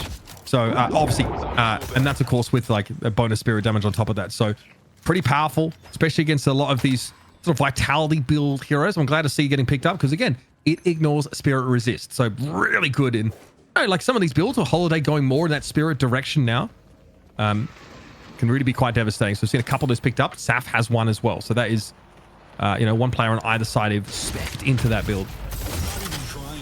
Looks like Abrams bringing a lot of players towards this middle lane. So maybe interested in taking some kind of a fight. At least they're going to steal a little bit of the enemy team's jungle, which will be a nice little reward for them. Playing around that Mo combo. ABL forced into a very early ult. I don't know where the follow-up is, though. Now Saf got the heck out of dodge. No interest in fighting that. Zanny, though, drops down the pit. He kites them quite admirably. Finding word. Catches on ABL. No, he's able to get away from it. Okay. Saint, theoretically on the hunt. You see via over the rooftops there. Overseas was, I think, dueling a little bit with Saf. See now, very quickly, OneWin are trying to fall back on this. I think they feel uncomfortable. Empty Dreams picked off. And behind all of this, Earn picked up. And the way is essentially clear for Abrahams to go for a turn in. They've got a 6v5 for the time being. And the way is essentially open. Yeah, and I think the extra charge now, or the rapid recharge online here for Jamside, which is really going to be huge, I think, for that Flame Dash. They're going to go straight for the mid. And they have the Warden ult, the Lash ult to fight for this. I like the decision. There's no Yamato. This should be a very difficult contest for OneWin team. I mean, they're here, but can you fight this Warden ult? It seems like just too much of a problem. Yeah, I mean, this is just pop for pure deterrence. So that's 2, 3 rejuve buffs going over to Abraham. So while the souls might favor OneWin, the implied value of this rejuve buff is pretty considerable across the whole team. In theory, that would put them ahead. Some of those ultimates are now coming back online, but Overseas could be in trouble. And no good opportunity to make use of Hyper Beam here. He is absolutely cooked, and that's something that really hurts OneWin. They were really probably hoping to try and find an edge here, maybe pop some of these rejuve buffs, but they're actually just getting run over one after another. And those are also crucially your 2 heroes that give you a bit of pick threat and make heroes maybe a little bit cautious about how they use this rejuve. You can see OneWin team push a wave, and they're just back to base. I think this is the only play in this spot. I don't even think you can defend these walkers. Honestly, I'm not even sure you should show up to defend the walker. Warden's going to clear this first one, rotate right over the next. He's got Mercurial Magnum online too, which is going to really up his damage when the ultimate is not online. So a lot more stability here from Hoot. And ABL is in trouble. Even just being forced to ult here would be a huge loss. Luckily, he's able to get out and hold on to that one. Another Shadow Transformation. ABL obviously specking to be able to get that ultimate off, but if you don't have it available, you lose so much of that value. Or at least that implied threat. Here's the hook. Death Slam coming in. And yep, another interrupt. That is nice from Overseas. A very nice little tech. But Combo's going to be catching out the Bebop here. See ABL trying to help out the Crimson Slash now. Lasso also committed. That's a little bit scary. Saint, though, of course, coming back. Rejuve buff going to keep them in the fight here, but still there's one of those buffs popped. In fact, 2 across the map. So a lot of value here for OneWin. Finding these picks, taxing those Rejuve buffs down to 1. Yeah, Mode. Saint just going too deep there, too close to the base guard. Is the rest of the team not able to fight that one. But Yamato, yeah, without ulti, you still have that 1 extra rejuve here. So you're chasing. You could take down this Abrams, but are you going to be able to kill him a second time with the rest of the team showing up? I mean, crucially, though, that's the rejuve buff gone. All of the charges of it have been exhausted, so their buff is now no longer going to be felt by this Abraham side. Dream? The other is back in the fight. Saint down, Jam side just got picked off. This is getting a little hairy for Abrahams. Still a full 6 OneWin team ready to go with the player back in base, but they look like they're happy to fight regardless. Hoot now going a little bit low. Empty Dreams, though, was picked off. Zanya free to harass from this high ground, but ABL going to be the next to follow him. Both out for almost 50 seconds. And here's the drop in together. Seems to be everywhere at once. That was the soul exchange, used there by Zenon. Keeps them alive, forces them back, and now Abrahams have lost Saf as well. It looks like Together doesn't want this smoke anymore, but they don't have a choice. Nice shoulder charge, but they're going to be unlikely to convert that into a kill. The life gain, far too good for Zenon. Yeah, such massive healing here for Zenon on the Geist. Huge fight for them to be able to take away against the Rejuve, no less. So really well played by OneWin team, baiting that one into a comfortable spot for their engagement. Boot going to use that Majestic Leap to great effect there. Going in with some aggressive damage, slipping out for a quick heal. Has the Boundless online too now, so this Warden ulti, the Spirit threat, is huge in this game. I mean, you've got to really be worried about that. And as well, I'm curious to see, let's see Jam size build when we get a second. I think this Infernus gets a couple actives here in the late game and the build really starts to take off. And Fuser, maybe this game you consider an unstoppable, or at least a counterspell to maybe deal with the Lasso. Yeah, Lasso, of course, just getting hooked in. It's also something that you don't necessarily want to deal with. Yeah, so we did end up going that Spirit Rend direction that we talked about earlier on. Something that's worth keeping in mind. Looks like Spirit Resilience there also taken. So mindful, of course, of the Yamato's threat. Is a Flame Dash flammable? Lasso? What's the follow-up supposed to look like here? Oh, I can't see the bloody wood for the trees. I won't lie to you. Cube there, used there by Zanya. Jamside trying to wrest themselves out of the grasp of OneWin, but unsuccessful. OneWin have the durability, which is, we kind of talked about them needing to get an advantage early. So they don't get sort of outscaled or have to deal with these bulky bodies late game. Saints picked up a Phantom Strike, by the way, so absolutely can guarantee locking down a player. And that still wasn't enough in that fight for Abrahams. And this Yamato is turning into kind of a problem, right? Has gone very, very heavy in the damage. The only real defense is that debuff remover and the Spirit shielding. which isn't much to speak of, but the damage threat is huge. I mean, if you're able to get those Spirit Burn procs, things get out of control, and especially it deals with a lot of the healing on the opposing side. So the Mo, the Abrams that are even in Furnace and Warden, I feel like this Spirit Burn is actually going to be a huge problem for these heroes, so that rely a lot on the lifesteal to go deep into the fight. Maybe that's why Jamside's a little bit cautious to go for something like an Infuser. Reduced healing. Pretty painful late on these engagements. We have an Urn pick up, but it doesn't look like Abraham's in too much of a hurry to get that turned in. However, they will, of course, have all 6 of their ultimates online. The game plan, of course, is about together getting a good engagement and Saint probably locking down the Yamato if at all possible. Mid boss is up in a minute. So that's precisely what we're gearing up for. Healing tempo taken in by Xenon here, of course, just meaning this Geist is constantly going to be a factor in these fights, of course. Such an interesting one, like, you know, being able to heal yourself gives you the bonus fire rate, move speed. I always thought that would be like more of a supportive item when I first saw it picked off, but with that healing effectiveness increase and a 40% fire rate buff as well, it makes the guys pretty terrifying. Yeah, the Mystic Regeneration, I believe, does proc it. If you're able to grab this, would be huge. Yeah, but Viscous is there with that max upgraded Puddle Punch. That heavy punch does cause you to drop Urn, so turning this one in is going to be an absolutely massive nuisance, especially with the pickup disabled. Trades across the map. Mo for Bebop. Yeah, I guess that's a pretty even trade. Maybe I'd rather be one win. There is a fudging brawl on the right side of the map. I wouldn't call it trades here, man. They're trolling him so hard. The Viscous just will not let him get the pickup, and he's kiting from the Phantom Strike as well. We got to get the Benny Hill beam on here. Viscous is absolutely danced on him. There's Bro got the Urn. No way. I'm not gonna let him have this. Surely not. Oh, okay, no. Interrupted. Cube. Okay, this will be waited out. So in the meantime, there's a fight. There's a genuine, like, USDA Prime fight going on the right side of the map. These two, though, clearly have a score to settle. Okay, Transcendent cooldown. We're going to talk about that a little bit later. I think with the like ultimate sort of cooldown increase across the map. The other is pretty sick of this. Now they're going to try and find Zanya. Puddle punched up into the air. Seismic slap. Give me some of that. Zanya's going to be in trouble here. No escape, but he's bought time for none other than ABL to turn up. And the Urn is currently walking away. Together only has eyes for the Yamato here. That shield now proc shoulder charge does hit. Urn taken by Saf behind all of this now, and ABL is going to struggle. Tas gets involved. I don't know what I just witnessed, Jake. I'm not really sure it benefited one win, but it was sure as hell funny to watch. We waited long enough, and the fight actually came to us. It was perfect. The rest of the team finished their fight and came and joined the 1v1. Oh man, but that's going to be a mid-boss for Abrahams. I don't think there's going to be much of a hope for a contest here, and all the lanes are against one-win team, so the best they could do is get the lanes out, but I don't know that they're actually going to be able to get any objectives for this. I think it's pretty unlikely, and so that's going to kind of blow the game open for Abrahams. Once again, I mean, it looked like one-win team had brawled back into this and turned it into an even game, but the chaos on the Urn and losing the fight elsewhere, I think Jamside having a big contribution in that fight ended up being just a little bit too much for him. Transcendent cooldown being picked up by a couple of players. Obviously, there's a global increase to ultimate cooldowns, like a 10% one, but this item reduces all your ability and item cooldowns by 30%. So, and some like out-of-combat regen as well, but it's very much just for those cooldowns. So, saw Tas pick one up in ABL. Obviously, two heroes that really want to play around those ultimates. So I was wondering if we'd start to see them getting picked up. Oh yeah, you know, it's a lost fight, a 5v5 that one win don't win on the right side of the map. Without their Abrahams are able to win it out because they've got their... Oh, there's a lightning scroll. Okay. Hoot is absolutely going for it. Now that final stand will stun and do bonus spirit damage. So that's effed up. Definitely committing to a very disruptive and devastating ultimate there. Yeah, it's such a hard ult to fight into. You know, I think like the amount of effects on the ground here are going to be really problematic, especially if Infernus is in the mix. It's really challenging for one team to fight into that. I think they need to play for the most part for the Sky, and a stun comes in here on the guy's hits the debuff remover to get away, but the damage is done. 7 down. That's massive. That's your carry for one team.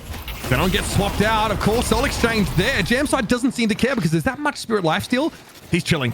That's the guy's picked up, and all of a sudden things look like they might be falling apart here for one win. Kept the game pretty close. That Urn exchange was bizarre, and a lot happened in that moment. Ended up seeing like a pretty substantial soul lead derived off the back of it, and then a mid-boss take. Looks like Hoot was able to use their final stand, so I'm really proud of them. Looks like ABL not so pleased about it.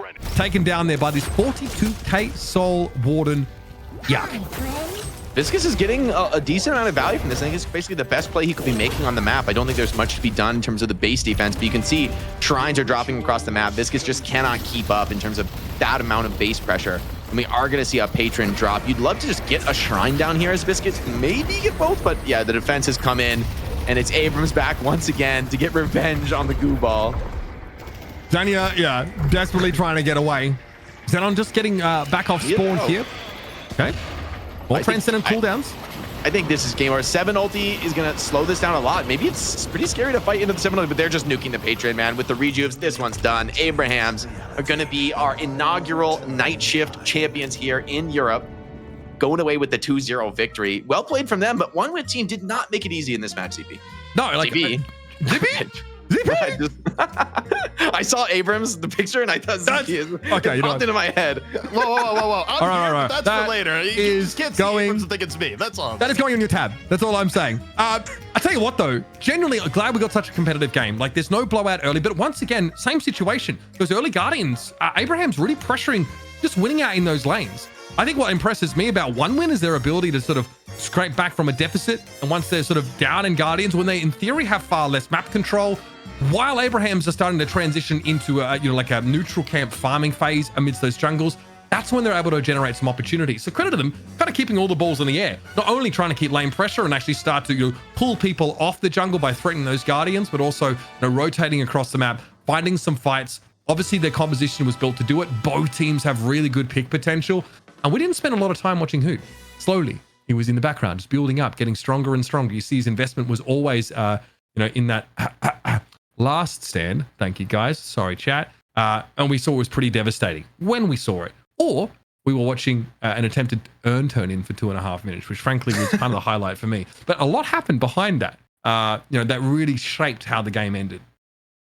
Yeah, I think a lot came also down to Jam's side, who built like almost both of those cores, right? They both built kind of a lot of utility to support one another, whether it was like the Spirit Rend or the Toxic Bullets for Infernus, which aren't the best damage options for Infernus himself, but you combine that with somebody like Warden, who's also getting on top of you, also stunning you, controlling you with the AoE Spirit. Both of those cores really went for a more AoE team fight focused approach, and I think that kind of spoke to how they approach One Win throughout the series. When One Win comes in, trying to get these cheeky pickoffs, trying to fight and make it scrappy across the map, when Abrahams are able to deploy the big numbers, bring Infernus in, bring Warden in, it just ends up being an overwhelming rotation team fight, especially with that Majestic Leap build. It's like they're bailing their teammates out of these fights, and they're making it hard to turn a comeback into like an actual advantage.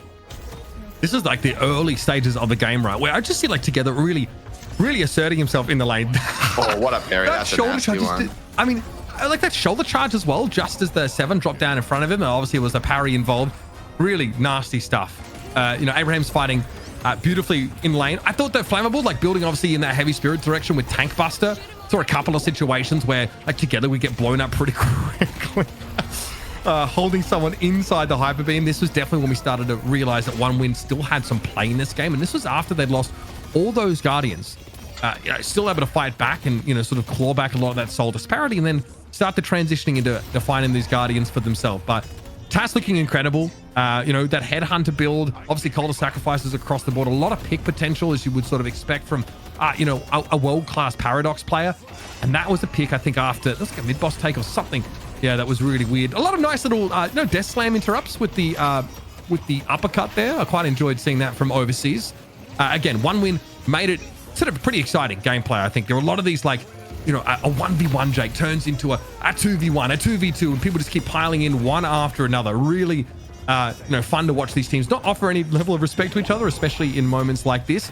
Unfortunately, as you see behind this play, Abrahams are all walking over after winning a 5v5 on the right side of the map and snowball this into their advantage. Lots to talk about here, of course. We've been yapping. Let's head over, of course, to our desk to break down the action, of course, and crown our first night shift champion for Europe.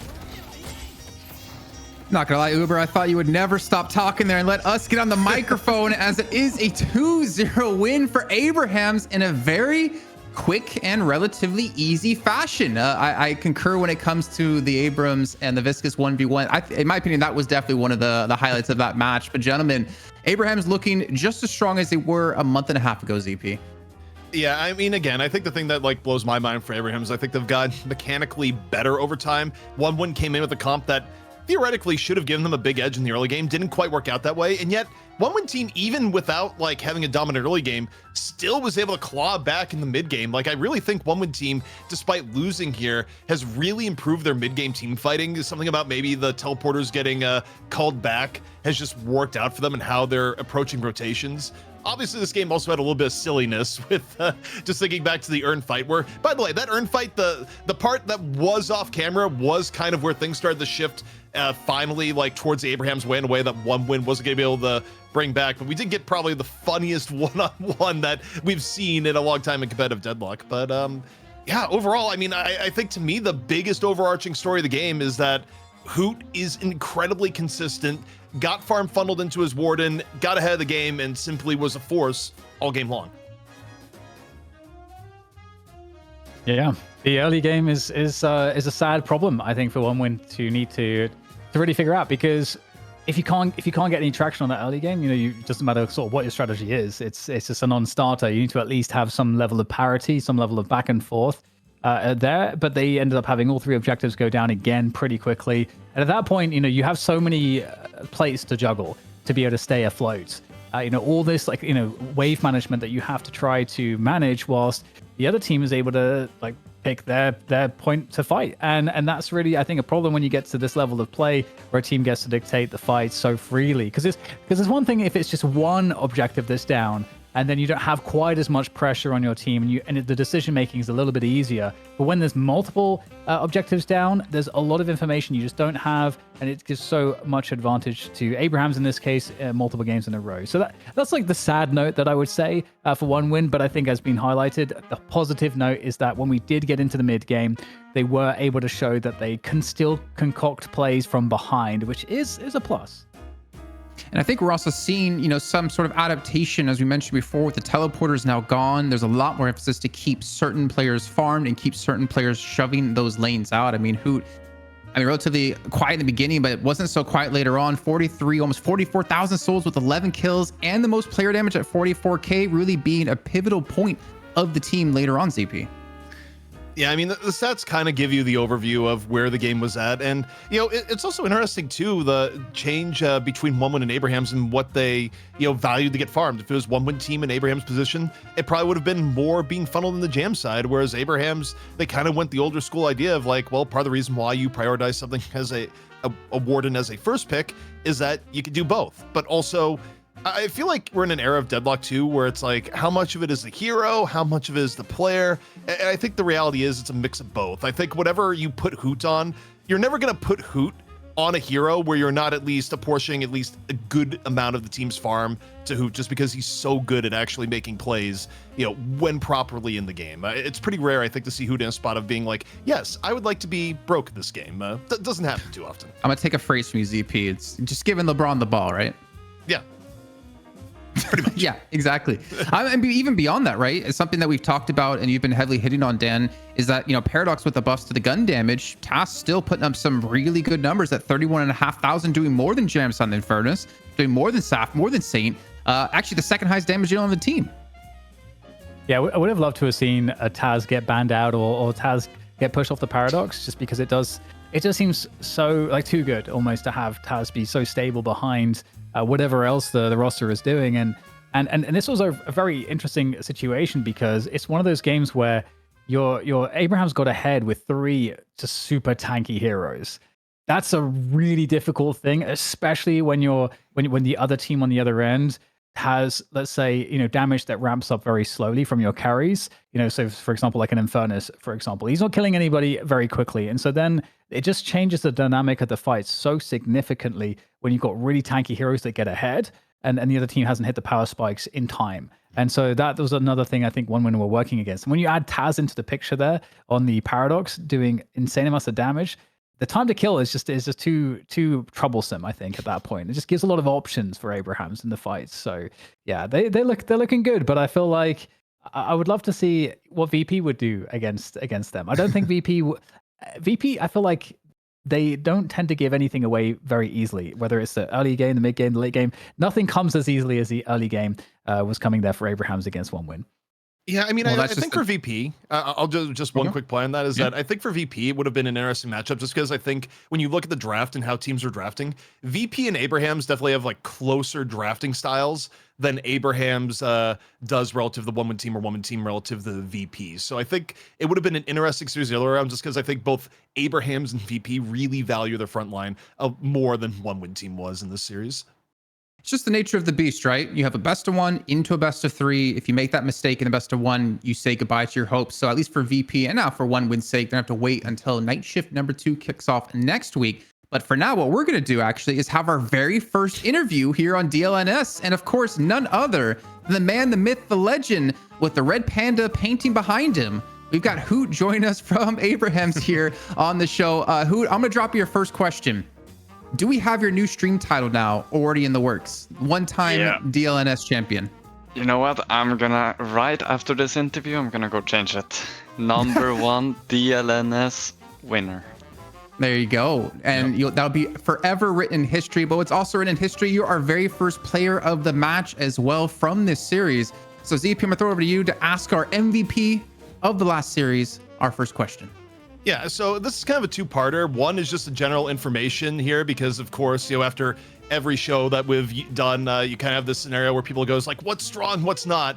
Notably, one of the things that wasn't played here so far in EU was Viper. Have the changes of Viper killed her on a competitive level, or even in her stronger form, was she not going to get played, when brought to the scrutiny of competitive play?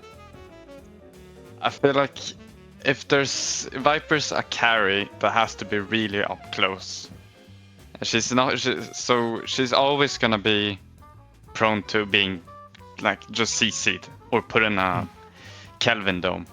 So we feel like it's always gonna be easier to have the carry in the backline that we can peel. And then if we have Warden that plays like a semi carry, he is still extremely tanky with last stand. He can basically not die. So, yeah. My second question there also on Hero Pool end is that Shiv also falling out relative to the previous month of competitive play used to be one of Abraham's go-tos. I mean, together would lock that in basically every game. Not part of the game plan here today. Yeah, I mean, I think right now Abrams just makes a lot more space than Shiv does, and basically does what Shiv does better. But we will still look to pick him if Abrams is taken or banned, because he still provides the good team fighting and good space making. So it's not something we're still looking to pick, because together is number 1 Shiv. 100% in EU. Nice. Well, I have a quick question that's not necessarily about Deadlock, but it's about you. And for people that might want to know more about you, what games did you come from before playing top level Deadlock? Is this the first game that you've played where you're kind of at a top level like this, or like where have you come from? I mean, I've played a bunch of different games, but nothing in like scrims or just professionally in general. I've been high ranked in League and Overwatch and sort of high ranked in Valorant, but I've never tried really to go pro.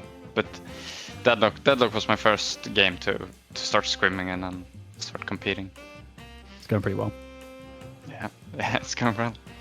Going all right. I want to ask you maybe like one question before we let you go, before we get over to NA. The teleporter change in the side lanes. I just wanted to hear your thoughts and view on it and how it's kind of affected things, and if you feel like it was a good or bad change. I think it's one of the best changes I've ever done, because it really amplifies how you play macro-wise, how you position yourself on the map. So you're like, I feel like I'm very often looking at the lane and saying, well, what lane is to be pushed, and I'm really like enforcing that we don't deathball, that we sit on the side lanes and make sure we don't lose walkers for free. Okay.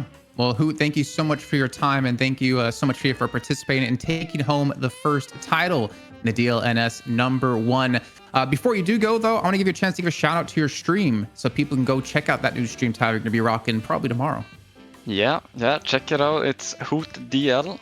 at Twitch, and yeah, I will be streaming tomorrow with the #1 DLNS winner. Okay. Well, thank you so much, man. And we'll see you next week for some more Deadlock action. Thank you. I love that he said he thinks it was one of the best changes to Deadlock. And I think he hit the nail on the head. Like, it really amplifies a team who has good macro, and it really gives ways to show that. I think the other thing too is it just gives you more options to how to play different compositions, right? Where you think about how one win team was able to take down VP, the fact that you could decide, hey, we have a super farmed in Furnace, and this is going to create real rotational problems for you because you can't overload him the same way you would if you had access to the previous teleporters. You have more areas in the game and where you can, choose a comp, get a hero to a specific state in terms of farm, and use it to create favorable conditions. So yeah, I mean, I think it just greatly enhances the strategic depth of the game, at least from what we've seen here so far. More choices is better than having total freedom. Sometimes full freedom is just makes the quality of the gameplay worse. So I'm super with that. Okay, well, gentlemen, that does wrap up our EU portion of the Deadlock Night Shift #1, but we still have more action coming your way here at home as we move into the North American portion of our show with Valhalla up against PKP. And of course, it wouldn't be a DLNS, especially the first show, without our reigning champion of Hydra Nation to be the final raid boss here in the North American series. But while we do head to break, we do have also a special treat for you. Not only were we back here at DLNS, I'm back making content for the show with it locked in, and we have a Pictionary #2 with AVG, Lord and M, and of course the trackball master Zergy. So check that out. We'll be back with North America portion in a few.